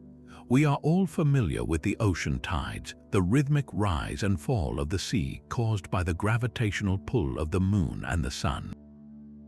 But this everyday phenomenon is just the gentlest hint of a process that can, under the right conditions, become one of the most destructive forces in the universe. The key to understanding tidal forces is to recognize that gravity's pull is not uniform across an object. It weakens with distance. Now, imagine a planet like Earth being pulled by the moon. The side of Earth facing the moon is closer, so it feels a stronger gravitational tug than the side facing away. This difference in pull, however slight, has a profound effect. It stretches the entire planet. The solid ground actually flexes by a small amount, but the ocean, being fluid, responds much more dramatically. The water on the near side is pulled toward the moon, creating a bulge. On the far side, because the planet itself is being pulled more strongly than the far side water, a second bulge forms. As Earth rotates, any given coastline passes through these two bulges each day, resulting in the high and low tides we observe. The Sun contributes to this effect as well, with its gravitational pull either enhancing the tides during a full or new moon, creating spring tides, or partially cancelling them out during quarter moons, creating neap tides. But this stretching effect is not limited to creating gentle oceanic swells. When an object ventures too close to a much more massive body, the difference in gravitational pull across its diameter can become catastrophic. This is dramatically illustrated by what happens to a comet that wanders too close to a giant planet like Jupiter. A comet is often described as a dirty snowball, a fragile agglomeration of ice, rock, and dust. As it approaches the planet, the side of the comet facing the planet feels a vastly stronger gravitational pull than the side facing away. If the comet passes inside a critical boundary known as the Roche limit, this tidal stretching force exceeds the comet's own gravitational self-attraction, the very force holding it together. The comet is literally torn apart. We witnessed this spectacularly in 1994 when comet Shoemaker-Levy 9, after being tidally disrupted by Jupiter on a previous pass, slammed into the giant planet as a string of distinct fragments. The Hubble Space Telescope provided stunning images of the comet looking like a string of cosmic pearls, a direct result of tidal forces shredding it to pieces. The most extreme environment for tidal forces, however, is unquestionably in the vicinity of a black hole. The gravitational gradient near a black hole's event horizon is so incredibly steep that the difference in pull between your head and your feet would be enormous. This effect, as we mentioned earlier, is picturesquely called spaghettification. An astronaut falling feet first toward a stellar mass black hole would experience a much stronger pull on their feet than on their head. They would be stretched lengthwise into a long, thin stream of atoms, like a piece of spaghetti, long before reaching the event horizon. This is tidal force taken to its absolute limit, a stark demonstration of gravity's power to not just attract, but to deform and utterly destroy. From the gentle lapping of waves on a shore to the violent disintegration of a celestial body, tidal forces reveal the relentless and differential nature of gravity, a force that stretches the cosmos in ways both beautiful and brutal. Yet even the immense power of a tidal disruption is a fleeting event, a brief crescendo in the cosmic symphony. To witness a force that truly reshapes the elemental landscape of the cosmos, we must look to a more rare and spectacular collision, one that represents the final, violent dance of stellar evolution. This is the neutron-star merger, a cosmic event of such staggering density and energy that it stands as one of the universe's most potent engines. Imagine the end result of two massive stars, each having already lived, died, and left behind their impossibly dense cores. These neutron stars are the atomic nuclei of a forgotten giant, each one containing more mass than our entire Sun, yet compressed into a sphere no larger than a city. A single sugar cube-sized fragment of this material would weigh as much as a mountain. For billions of years, these two stellar corpses can orbit one another in a silent, ever-tightening spiral, slowly losing energy by radiating ripples in space-time gravitational waves. Their dance is a slow, inevitable countdown to annihilation. The final moments are almost too fast to comprehend. As the stars, separated by only a few miles, reach for each other, their mutual gravitational pull becomes overwhelming. Tidal forces far beyond anything near a black hole stretch and distort them, and in the last milliseconds before impact, they begin to shred each other apart. Then they collide. It is not a gentle merging, but a cataclysmic impact at a significant fraction of the speed of light.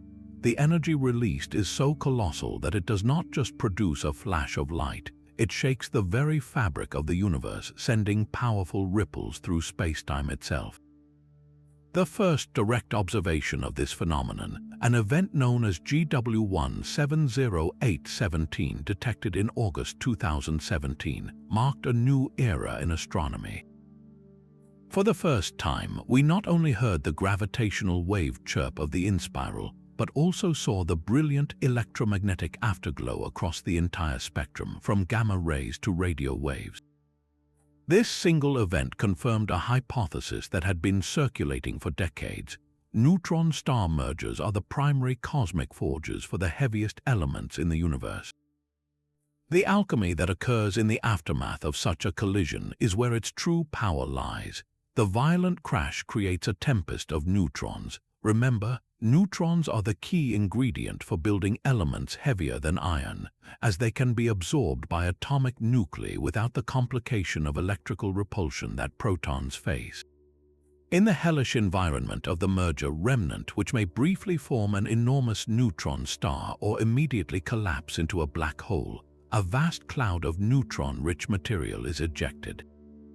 Within this cloud, atomic nuclei are subjected to an incredible bombardment, a process known as rapid neutron capture, or the R process. Nuclei grab free neutrons at a dizzying rate, much faster than they can radioactively decay. This rapid assembly builds up the atomic weight, transforming base metals like iron into precious and heavy elements like silver, gold, platinum, and uranium. In the event observed in 2017, astronomers calculated that the amount of gold forged and ejected likely exceeded the mass of our entire planet. Every gold ring, every platinum necklace contains atoms that were born in the fiery crucible of a neutron star collision that occurred billions of years ago, before our own solar system even formed. These events are the universe's ultimate smithies, enriching the cosmos with the materials for future planets and potentially the chemistry for life. The aftermath of the merger, known as a kilonova, is a unique and rapidly evolving light show.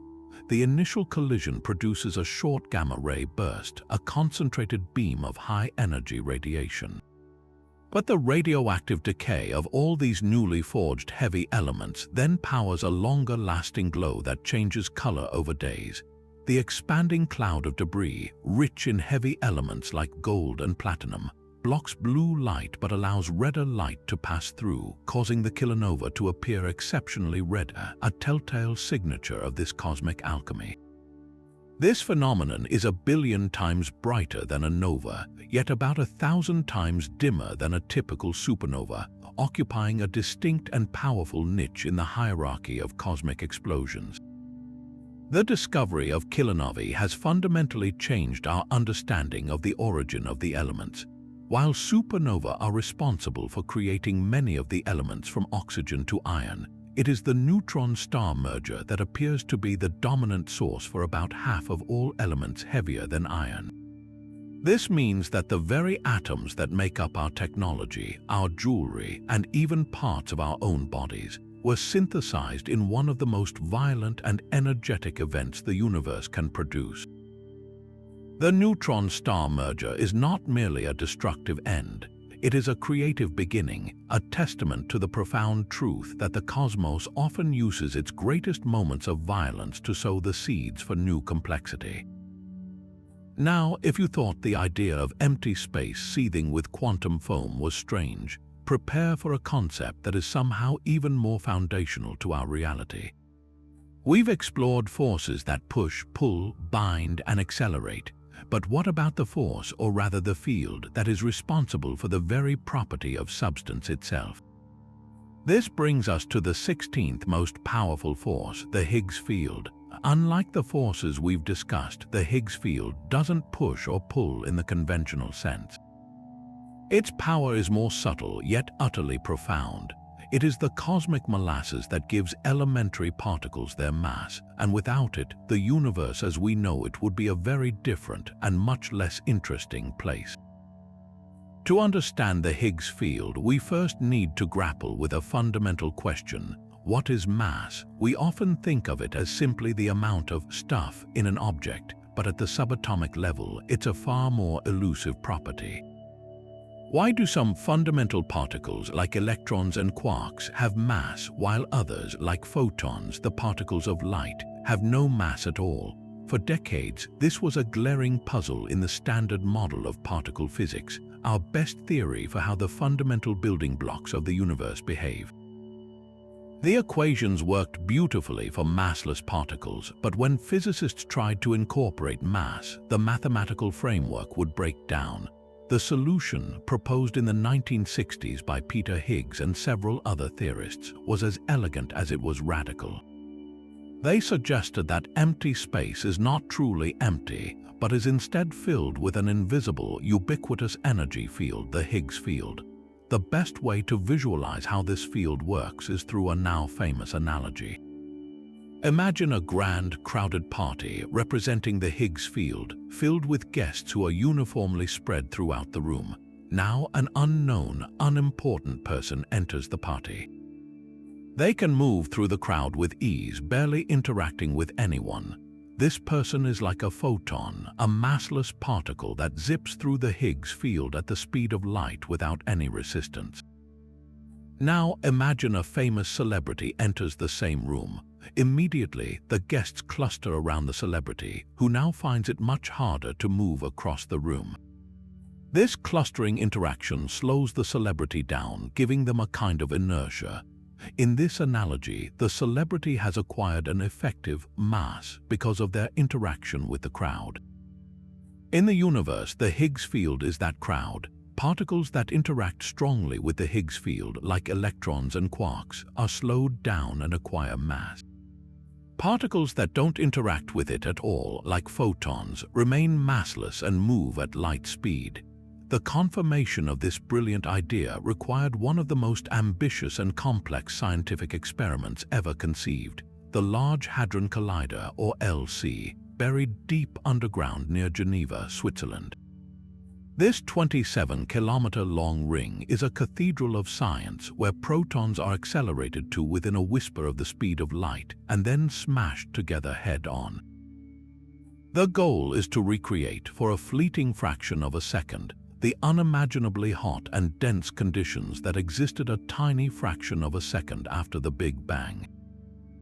In this primordial fireball, physicists hope to see a direct signature of the Higgs field. According to quantum field theory, a field isn't just a passive background, it can manifest as a particle.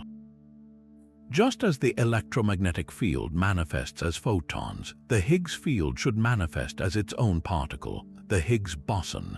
Finding this particle would be the smoking gun, proving that the Higgs field was real.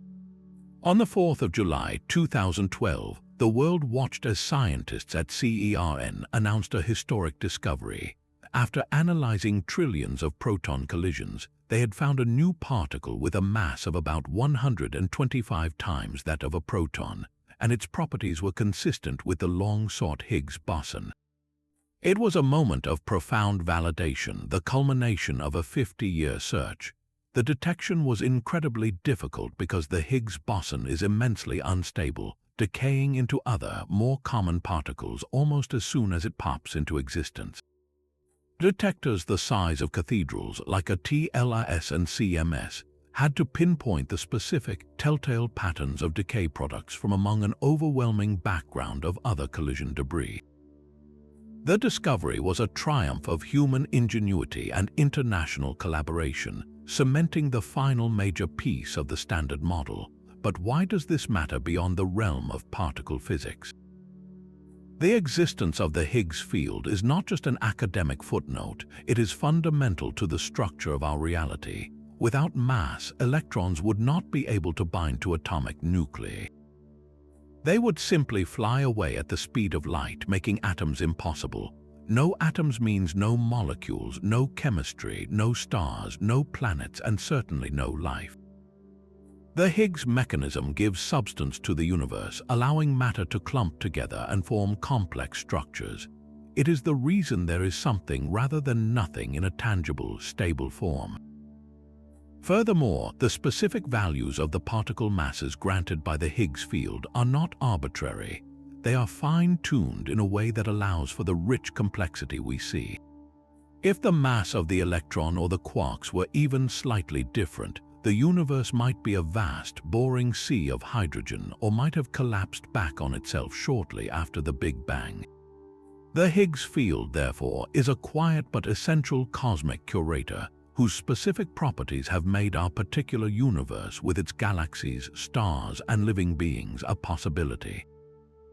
While the cataclysmic deaths of stars forge the elements of life, they also unleash a relentless, invisible rain of atomic shrapnel that perpetually bathes our planet.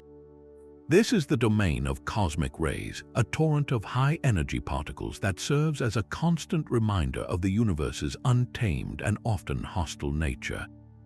Though the name suggests a form of radiation, cosmic rays are actually subatomic particles, primarily protons, with a mix of helium nuclei and heavier elements accelerated to velocities that approach the speed of light. They are, in effect, atomic bullets fired from celestial particle accelerators of unimaginable power. For a long time, the origin of these mysterious particles was a profound puzzle. Their discovery dates back to the early 20th century, when scientists noticed that electroscopes, instruments used to detect electric charge, would slowly discharge even in a sealed container. They correctly deduced that some form of penetrating radiation from outside the container was responsible, and because the effect occurred even at high altitudes, it was determined to be of extraterrestrial origin. We now know that the primary source for the majority of galactic cosmic rays are the shock waves produced by supernova remnants.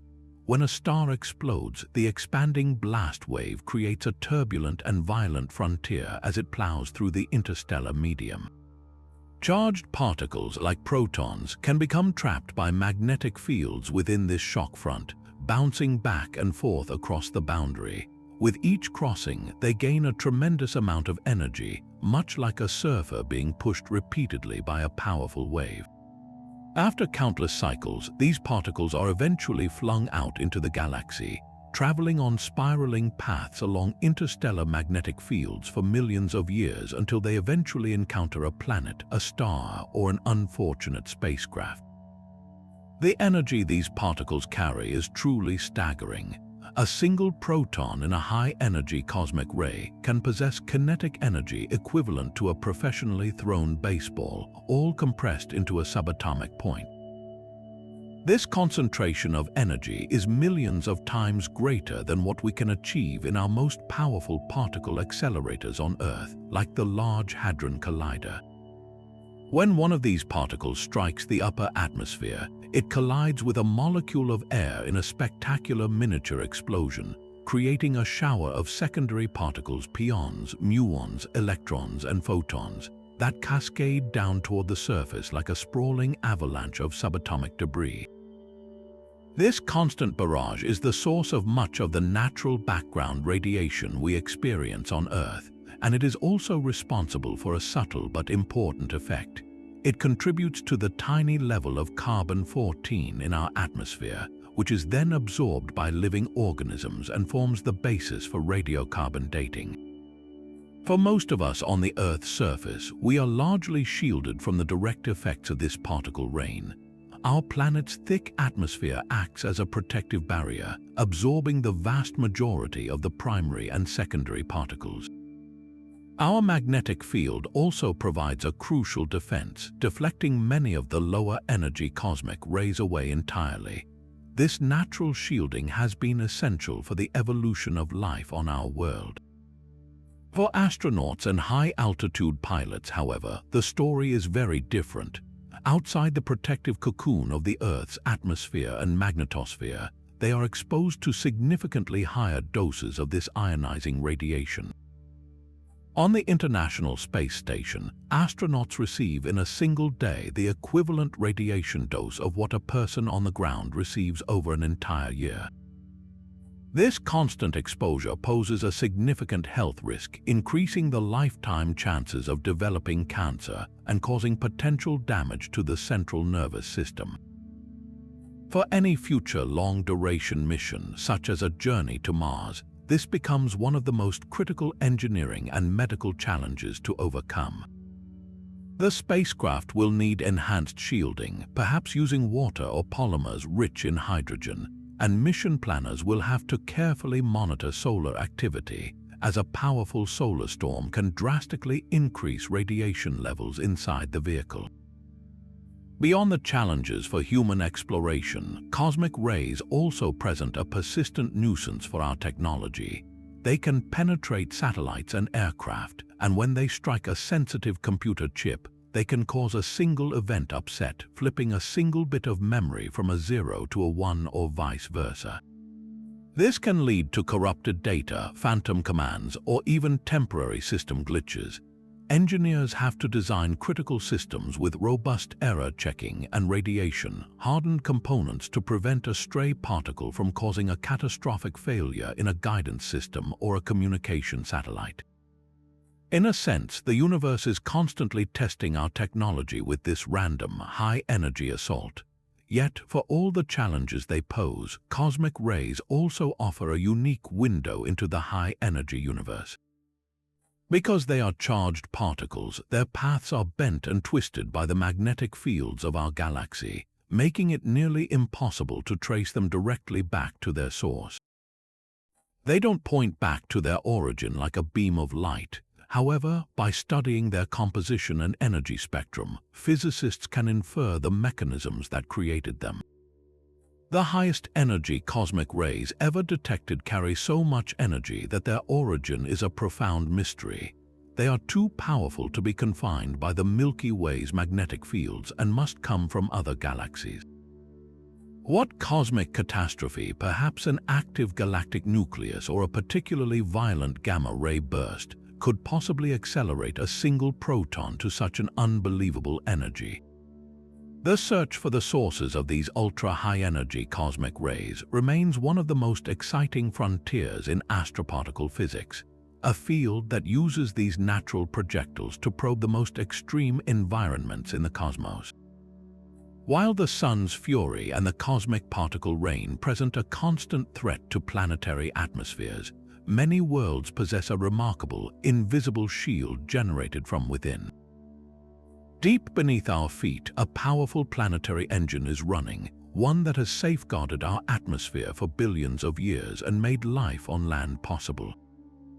This brings us to our 18th most powerful force, the planetary magnetic dynamo. It is a process that transforms a planet's own internal heat into a global magnetic shield, a protective bubble that deflects the relentless onslaught of the solar wind and prevents our air from being stripped away into the void of space. The story of this shield begins at the heart of our planet, in the Earth's core. We often think of the core as a solid ball of iron, but that is only partially true. The inner core is indeed solid under unimaginable pressure, but surrounding it is a vast, churning ocean of molten iron and nickel known as the outer core. This liquid metal is searingly hot, with temperatures exceeding 5,000 degrees Celsius, rivaling the surface of the Sun. This heat, left over from the planet's violent formation and sustained by the radioactive decay of elements within the core, creates a colossal engine of motion. Hotter material from the depths rises towards the cooler outer boundary, while the cooled, denser material sinks back down. This process, known as convection, sets the entire outer core into a slow, turbulent roil. But convection alone is not enough to create a magnetic field. The crucial additional ingredient is our planet's rotation. As Earth spins on its axis, it imparts a twisting force, a spin, to this moving liquid metal. This combination, convection and rotation, is what brings the dynamo to life. The principle is similar to a simple bicycle dynamo, but on a planetary scale. In a bike dynamo, a rotating magnet near a coil of wire generates an electric current. In Earth's core, the motion is reversed, yet the underlying physics of electromagnetism is the same. The moving, electrically conductive liquid iron itself acts as the engine. As the molten metal churns and twists, its motion, guided by the Coriolis effect from Earth's rotation, generates electrical currents. These currents, in turn, produce a magnetic field. This newly created magnetic field then influences the motion of the molten metal, which then amplifies the magnetic field further in a self-sustaining feedback loop. This complex, chaotic dance of fluid motion and magnetic field generation is what we call a dynamo. It is not a static magnet buried in the ground. It is a dynamic, living process, a geophysical perpetual motion machine that has been running non-stop for over 3 billion years. The magnetic field it generates extends far out into space, forming a region known as the magnetosphere, which acts as a protective barrier against the charged particles of the solar wind. The importance of this planetary force field cannot be overstated. We can see a dramatic example of what happens in its absence by looking at our neighboring planet, Mars. Billions of years ago, Mars was a warmer, wetter world with a thicker atmosphere and likely even rivers and lakes on its surface. Evidence from orbiters like NASA MAVEN missions strongly suggests that Mars once had a global magnetic dynamo similar to Earth.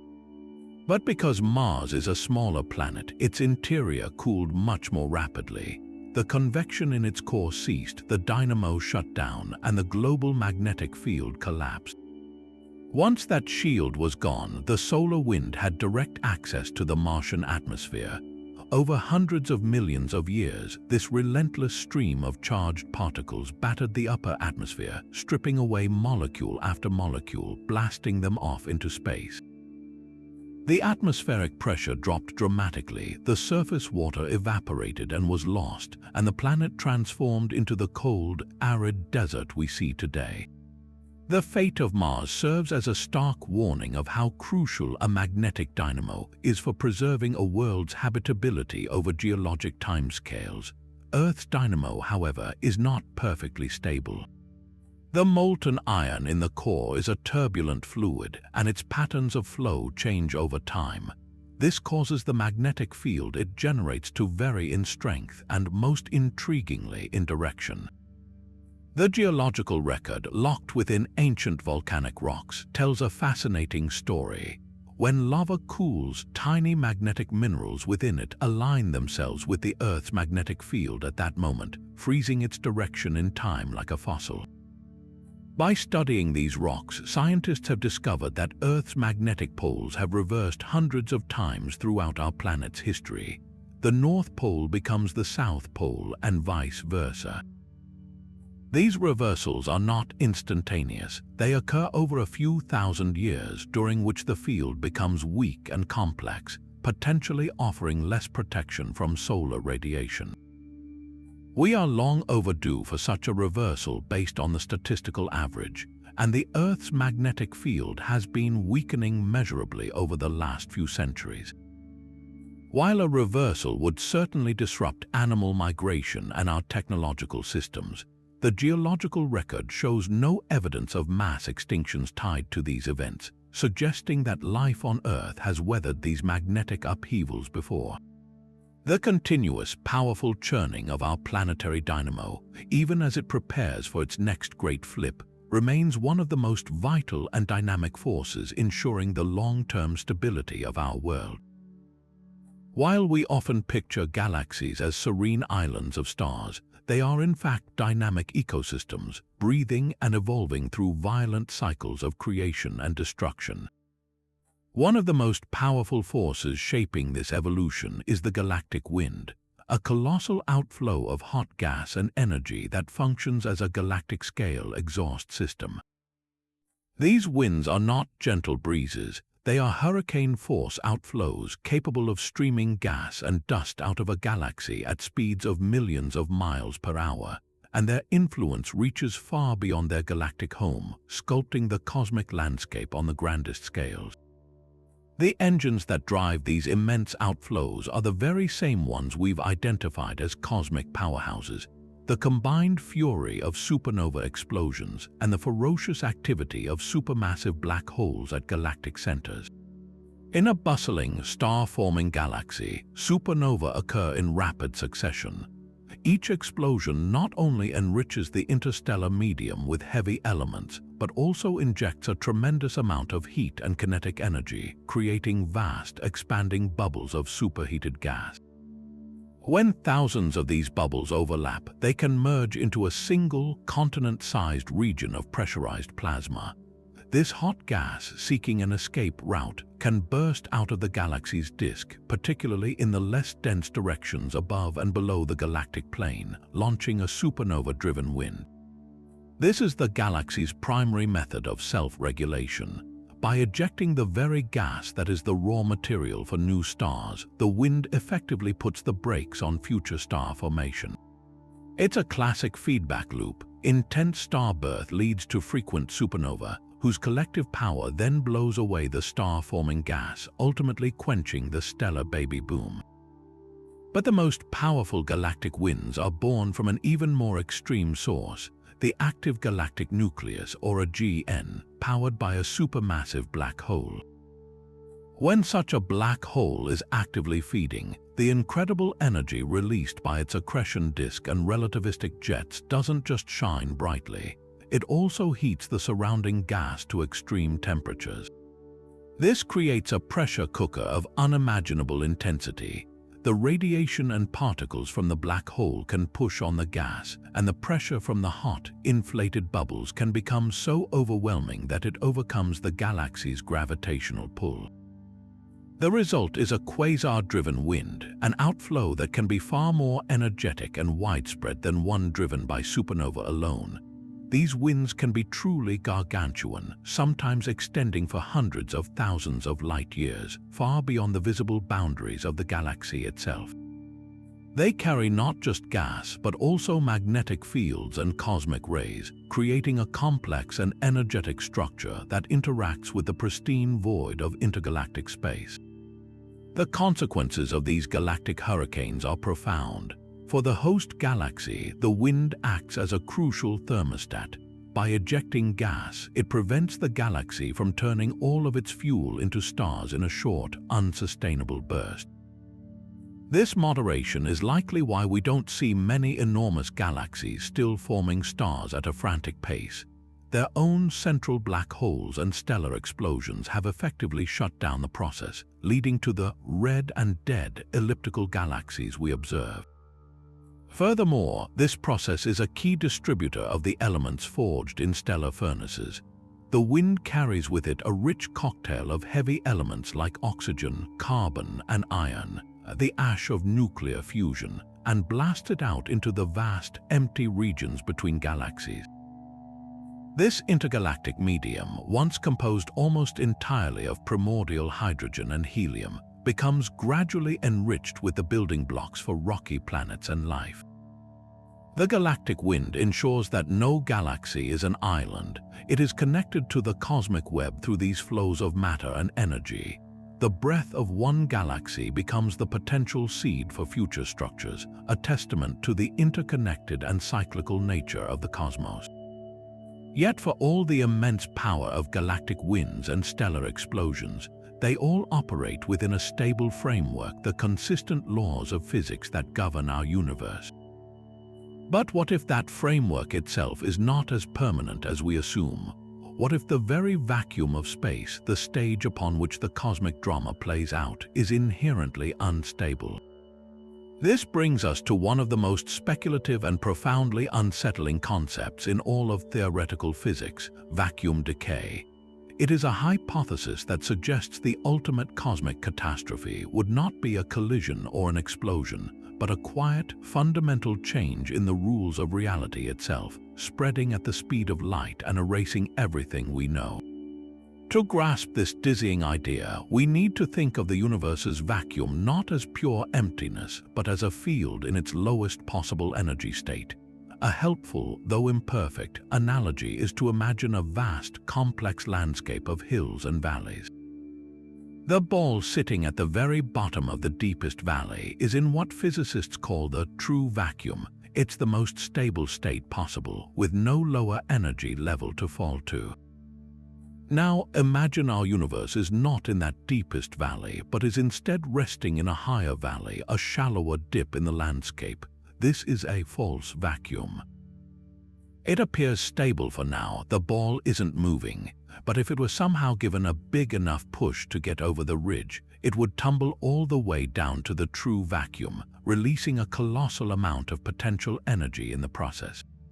According to some interpretations of quantum field theory, our universe's Higgs field, the very field that gives particles mass, might exist in such a false vacuum state. It seems stable, but it could be metastable, meaning it's stable for now, but not forever. The trigger for such a catastrophe would not be a giant cosmic hand giving the universe a push. It would be a spontaneous, random quantum event. Remember the quantum fluctuations that cause virtual particles to pop in and out of existence. In the vastness of space and over immense timescales, there is a non-zero probability that a quantum fluctuation could provide just enough energy to create a microscopic bubble of true vacuum. This would not be a bubble of air, but a bubble of space where the laws of physics are fundamentally different. The moment this bubble forms, the energy difference between the false vacuum outside and the true vacuum inside creates an immense pressure. The walls of this bubble would expand in all directions at the speed of light. There would be no warning. From the outside, you would see an imperceptible sphere of new physics racing toward you, and the instant it touched you, you and the entire concept of you would cease to exist in any recognizable form. What would happen inside this expanding bubble of true vacuum? We cannot know for certain, as the laws of physics as we understand them would be rewritten. The constants of nature, the strength of gravity, the speed of light, the charges of particles, could all be different. The very forces that hold atoms together might cease to exist or operate in a completely alien way. Matter as we know it would be instantly and utterly transformed. Chemistry, life, galaxies, stars, all of it would be erased, not in a blast of heat and light, but in a silent, fundamental change to the operating system of reality. It would be a change so complete that concepts like before and after might themselves lose all meaning. The new universe inside the bubble would have its own different laws, potentially incapable of supporting any of the complex structures that define our cosmos. The chilling aspect of vacuum decay is its inevitability and its relentlessness. If our vacuum is indeed metastable, then given an infinite amount of time, a decay event becomes a statistical certainty. And once it begins, there is no defense and no escape. Because the bubble expands at the speed of light, the event horizon of the new physics moves faster than any information can travel. You would never see it coming. One moment, the universe is as it always was. The next, it is gone, replaced by something unknowable. This is not science fiction. It is a legitimate, though highly speculative, consequence of our best models of particle physics. The mathematics allows for this possibility, and until we have a more complete theory that proves our vacuum is the true, stable one, we must live with the humbling knowledge that the ground of existence itself might be shakier than it appears. It represents the ultimate power, not the power to destroy the contents of the universe, but the power to unmake the universe's very rulebook. Yet for all the violence of these cosmic collisions, the energy released does not simply vanish into the void. A significant portion of it is carried away in a form so subtle that it took a century to detect, yet so fundamental it warps the very fabric of reality.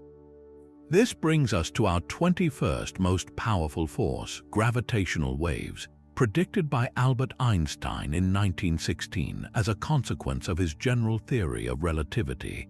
These are not waves of water or sound, but literal ripples in the fabric of spacetime itself.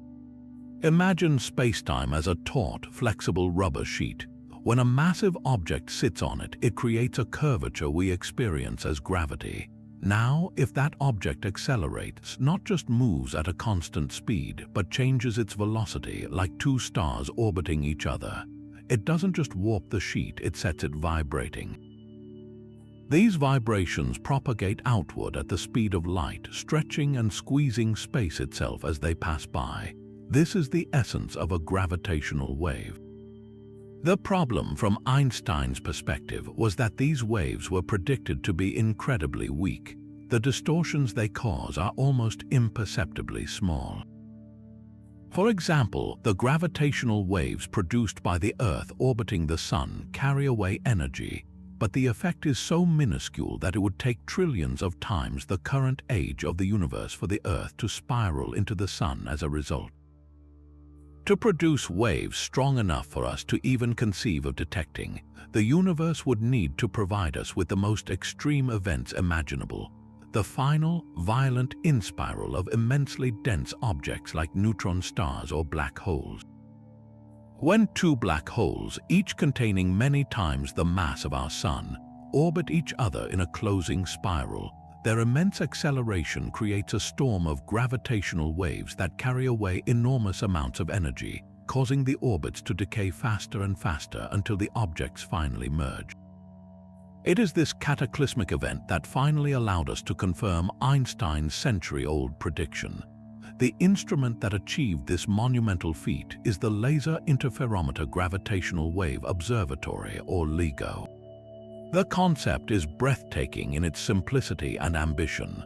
LIGO consists of two facilities in the United States, separated by nearly 2,000 miles to rule out local disturbances. Each observatory is an L-shaped vacuum system with arms 4 kilometers long. At the corner and ends of the L are sophisticated mirrors. A laser beam is split and sent down each arm, reflecting off the mirrors and recombining at the detector. When a gravitational wave passes through the Earth, it does something remarkable. It very slightly changes the length of the arms. As the wave passes, it stretches space in one direction while squeezing it in the perpendicular direction.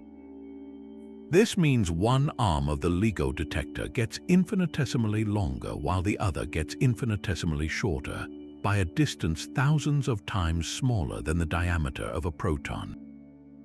This minute change alters the pattern of the recombined laser light, creating a detectable signal.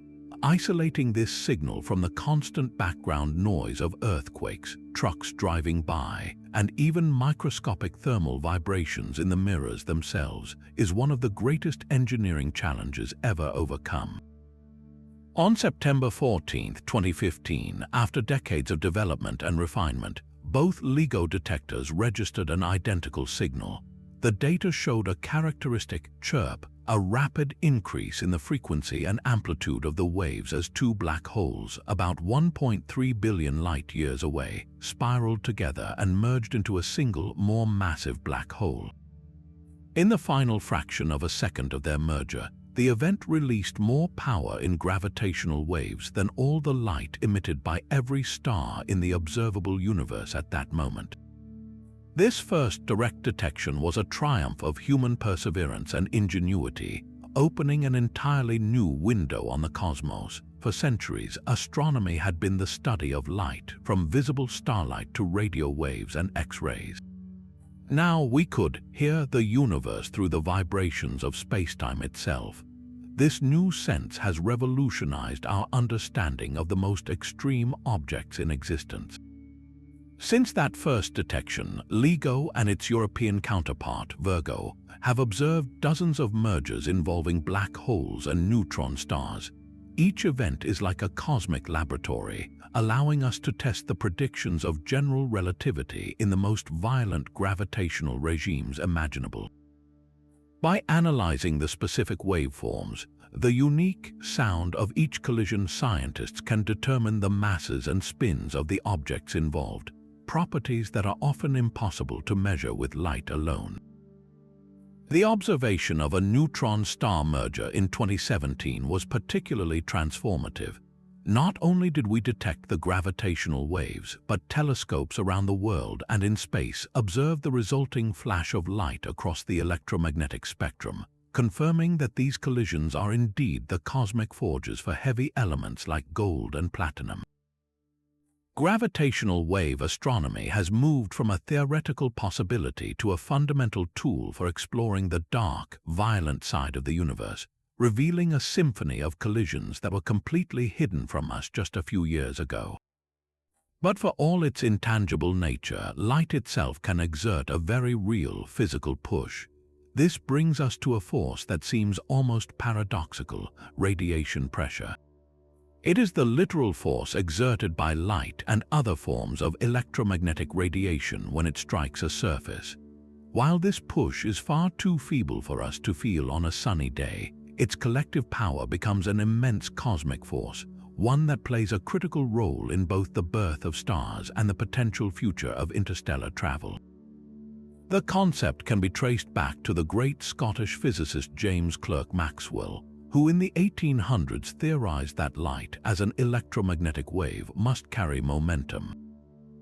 When a photon, the fundamental particle of light, strikes an object and is absorbed or reflected, it transfers a tiny amount of that momentum to the object, giving it a minuscule push. This is a direct consequence of the conservation of momentum, a bedrock principle of physics. The pressure is incredibly small. The sunlight falling on your outstretched hand exerts a force roughly equivalent to the weight of a single grain of sand. But in the cosmos, where scales are immense and forces can act over millions of years, this gentle push can become a dominant power. We can observe a stunning demonstration of this force right here in our solar system. Look at a comet. As it approaches the sun, it develops two distinct tails. One is the familiar dust tail, made of small solid particles that are pushed away from the comet's head by the gentle but persistent pressure of sunlight itself. The dust tail often appears broad and curved, trailing behind the comet's orbit. The other tail, the ion or plasma tail, is straighter and bluish and is created by the solar wind, a stream of charged particles interacting with the comet's gas. The dust tail is a direct and visible signature of radiation pressure at work, a constant solar breeze that sculpts the comet's appearance. This phenomenon's true cosmic significance is revealed in the process of star formation. We've discussed how a cloud of gas and dust collapses under its own gravity to form a star. But there's a problem. As the protostar ignites and begins to shine, it floods its surroundings with an intense flood of radiation, primarily in the form of light. For a very massive star, the radiation pressure from its own light can become so powerful that it acts as a potent brake against further gravitational collapse. It pushes outward with enough force to counteract the inward pull of gravity. This creates a delicate balancing act. For the most massive stars, this radiation pressure can actually halt the accretion of material, limiting how large a star can ultimately become. It's a remarkable feedback mechanism. The star's own brilliant birth cry prevents it from growing even larger, effectively setting an upper limit on stellar mass. Without this countervailing force from its own light, theorists believe stars could grow to be hundreds of times the mass of our Sun, drastically altering the stellar landscape of galaxies. This same gentle push, so powerful it can stall a star's growth, also inspires one of the most promising concepts for future exploration between the stars. The vast distances of interstellar space pose a monumental challenge for propulsion. Carrying enough chemical fuel for a journey lasting tens of thousands of years is simply impractical. But what if we could sail there using the free energy of the stars themselves? This is the principle behind the light sail or solar sail. Imagine a spacecraft equipped with a gigantic, incredibly thin and highly reflective sail, perhaps miles across but thinner than a human hair. Once deployed in the vacuum of space, it would catch the photons streaming from the sun. Each photon imparting its tiny momentum would collectively push the sail, continuously accelerating the craft. Unlike a rocket that burns fuel for a short, powerful burst, a light sail experiences a constant, tiny acceleration. Over months and years, this acceleration builds up, allowing the spacecraft to reach phenomenal speeds without a single drop of fuel. The potential of this technology was beautifully demonstrated by the Japanese Space Agency's IKROS mission, which in 2010 successfully deployed a solar sail and used sunlight pressure for propulsion as it journeyed to Venus.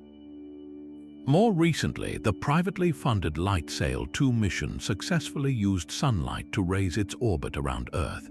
But the most ambitious vision involves aiming a powerful, Earth-based laser array at a light sail. By concentrating an immense amount of light onto the sail, we could theoretically accelerate a small, gram-scale probe to a significant fraction of the speed of light, reducing the travel time to the nearest star system, Alpha Centauri, from tens of thousands of years to just a few decades. Projects like Breakthrough Starshot are actively researching this mind-bending possibility. Radiation pressure, the faint push of light, could therefore be the key that unlocks the galaxy, transforming humanity from a species confined to its solar system into an interstellar civilization. It is a humble force that, when harnessed with ingenuity, holds the potential to shape our cosmic future. Yet the idea that empty space is a seething sea of virtual particles can feel like a purely theoretical fantasy, a mathematical curiosity with no tangible consequence. How could we possibly prove that such ghostly fluctuations are real?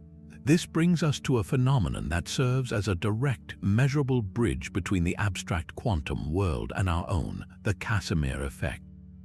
It is a subtle but profound force that emerges from nothingness itself, and its discovery provided the first experimental evidence that the quantum vacuum is far from empty. The principle was first proposed by the Dutch physicist Hendrik Casimir in 1948. He envisioned a remarkably elegant thought experiment. Imagine taking two perfectly smooth, perfectly uncharged metal plates and placing them in a perfect vacuum, parallel to each other and only a few nanometers apart, a distance less than 1,000th of the width of a human hair. According to classical physics, in the absence of any electric or gravitational forces, nothing should happen between these plates. They should remain perfectly still. But Casimir, drawing on the new ideas of quantum electrodynamics, realized that the quantum vacuum would tell a different story. The key lies in the nature of the virtual particle pairs popping in and out of existence. These fluctuations can be thought of as waves of all possible wavelengths. In the vast, open space outside the two plates, virtual particles of every conceivable wavelength can flicker into being. However, in the narrow gap between the plates, the rules change. Only those virtual particles whose wavelengths fit perfectly into the gap can appear. It's similar to how a guitar string can only support vibrations of specific wavelengths, those that result in a standing wave. This restriction means that there are simply fewer possible quantum fluctuations occurring in the gap between the plates than there are in the unconfined space on the outside. This difference in population creates a tangible pressure. The greater number of virtual particle fluctuations on the outside of the plates pushes inward with more force than the lesser number of fluctuations pushing outward from the inside. The net result is an incredibly slight but measurable force that draws the two plates together. It's not a magnetic or electric attraction. It is a pure quantum mechanical effect, a literal push from the ghostly energy of empty space. For decades, this remained a theoretical prediction, as the precision required to measure such a tiny force was beyond our technological capabilities. But by the late 1990s, experiments had achieved the necessary accuracy. Using sophisticated techniques with microscopic plates, scientists confirmed it. The plates were indeed pulled together by the exact amount predicted by Casimir. The invisible energy of the quantum vacuum had been caught in the act, exerting a real physical force. The implications of this effect ripple far beyond a laboratory curiosity. It provides stunning confirmation that the energy of the vacuum is not just a mathematical abstraction, but a real component of the universe that has gravitational consequences. This vacuum energy is in fact one of the leading candidates for the mysterious dark energy that is accelerating the expansion of the cosmos. Furthermore, as we push the boundaries of nanotechnology, the Casimir effect has become a very practical concern. In the tiny world of micro-electrical mechanical systems, or MEMS, with moving parts separated by distances on the scale of nanometers, The Casimir force can be strong enough to cause components to stick together unexpectedly, a phenomenon known as stiction that engineers must now account for in their designs. What began as a profound insight into the nature of reality has become a critical factor in building the intricate machines of the future, a perfect example of how exploring the most fundamental forces of the universe ultimately shapes our understanding of the world on every scale, from the cosmic to the microscopic. But as we chart the motions of galaxies across the cosmic expanse, we uncover a mystery that points to a gravitational pull far grander than anything in our immediate vicinity. This brings us to a profound and unsettling discovery. Our entire galactic neighborhood is caught in a cosmic current, racing toward an unseen and immense gravitational anchor known as the Great Attractor. For decades, astronomers have been meticulously mapping the velocities of galaxies relative to the overall expansion of the universe. The principle is straightforward. Due to the Hubble expansion, most galaxies are receding from us, with their light redshifted in proportion to their distance. However, when scientists looked at our own local group of galaxies, a collection that includes the Milky Way, Andromeda, and about 50 smaller galaxies, they found a significant deviation from this universal flow. We are not simply coasting with the expansion, we are moving with a peculiar velocity of over 600 kilometers per second, being pulled in a specific direction toward the constellations of Hydra and Centaurus. This motion is far too great to be explained by the gravity of any visible object nearby. The mass we can see, the stars, gas, and dust of the nearby galaxy clusters, is simply insufficient to account for such a tremendous tug. It was as if we were living on a slope, and everything in our cosmic vicinity was sliding downhill toward a massive, hidden valley. The source of this pull was dubbed the Great Attractor, a mysterious gravitational anomaly located roughly 150 million light-years away. For a long time, its nature remained shrouded in secrecy because it lies directly behind the plane of our own Milky Way galaxy, in a region known as the Zone of Avoidance. This area of the sky is heavily obscured by the dense clouds of gas and dust in our galactic disk, making optical observations nearly impossible. The Great Attractor was a ghost, its presence inferred only by its gravitational influence on our motion. The quest to understand this cosmic anomaly required looking past the visible light that our galaxy blocks. Astronomers turn to instruments that can peer through the dust using radio waves and infrared light. Pioneering surveys like the H.I. Park's All-Sky Survey, which mapped neutral hydrogen gas, began to reveal the true structure hidden behind the Milky Way. What they found was not a single monstrous object, but something arguably more significant, an immense concentration of mass known as the Norma cluster, which is part of a much larger supercluster, the Laniakea supercluster. Laniakea, a Hawaiian word meaning immeasurable heaven, is the gravitational watershed to which our local group, the Virgo cluster, and many other galaxy groups belong. The Great Attractor appears to be the central gravitational core of this vast cosmic structure, a nodal point where the filaments of the cosmic web converge, pulling thousands of galaxies toward its center of mass. This discovery fundamentally reshaped our understanding of the universe's large-scale structure. We are not just floating in an amorphous sea of galaxies. Instead, galaxies are organized into an intricate web, with vast, empty voids separated by dense filaments and walls of clustered galaxies. These structures are the legacy of the tiny quantum fluctuations stretched to cosmic proportions by inflation. The Great Attractor is one of the most prominent knots in this web, a gravitational nexus where the pull of countless galaxies, along with their associated dark matter halos, combines to create a focal point for the motion of everything in our local cosmic environment. Its power is a direct consequence of the dominance of dark matter, whose invisible grip provides the overwhelming majority of the gravitational glue holding these colossal structures together. Yet, the story doesn't end there. Even our motion toward the Great Attractor is part of a still larger flow. Beyond Laniakea, astronomers have identified an even more massive gravitational pull originating from a structure known as the Shapley supercluster, located over 600 million light-years away.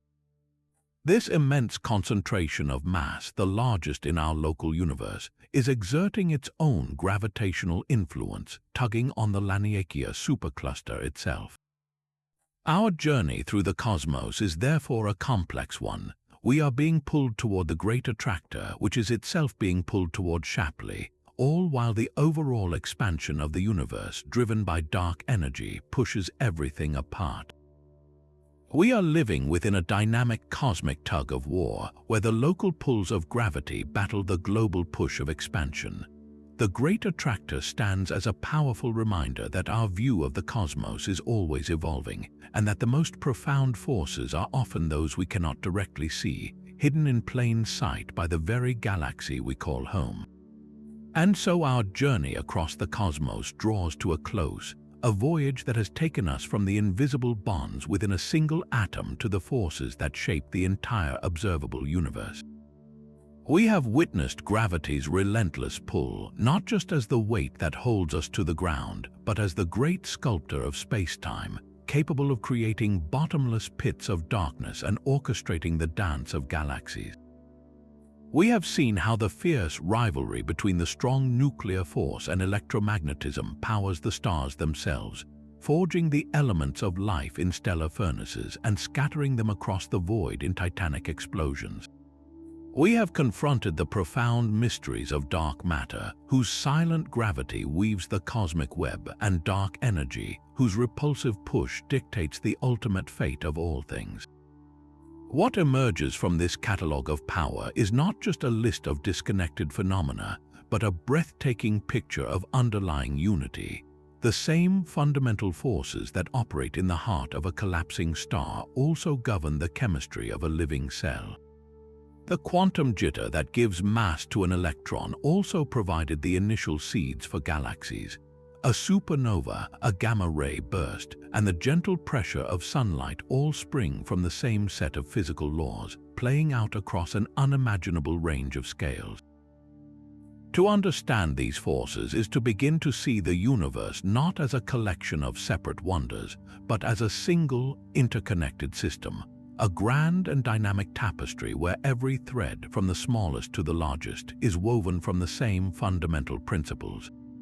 This is the true power of physics. It reveals a hidden elegance beneath the apparent chaos, a deep harmony that connects us to the most distant quasar and the most fleeting virtual particle. This exploration is far from over. Each answer we uncover opens new and even more profound questions. What is the true nature of dark matter and dark energy? How can we reconcile the world of gravity and general relativity with the quantum realm? Is our vacuum truly stable, or are we living on a precipice of cosmic change? These are the frontiers of human knowledge, challenges for the next generation of scientists, dreamers, and explorers. The universe has proven itself to be stranger and more wonderful than we could have ever imagined, and there is no doubt that future discoveries will reveal forces and phenomena that we cannot even conceive of today. Now we turn the conversation over to you. After this tour of the universe's mightiest engines, which force left you in the greatest state of awe? Was it the creative violence of the supernova, the silent, mysterious pull of dark matter, or the mind-bending possibility of vacuum decay? Perhaps it was the humble but essential Higgs field giving substance to reality itself. Share your thoughts in the comments below. Let's continue this cosmic discussion together. Thank you for joining us on this expedition to the limits of power and understanding. Remember to look up at the night sky with a renewed sense of wonder, for you are now a witness to the incredible forces that are actively at work, sculpting the cosmos at this very moment.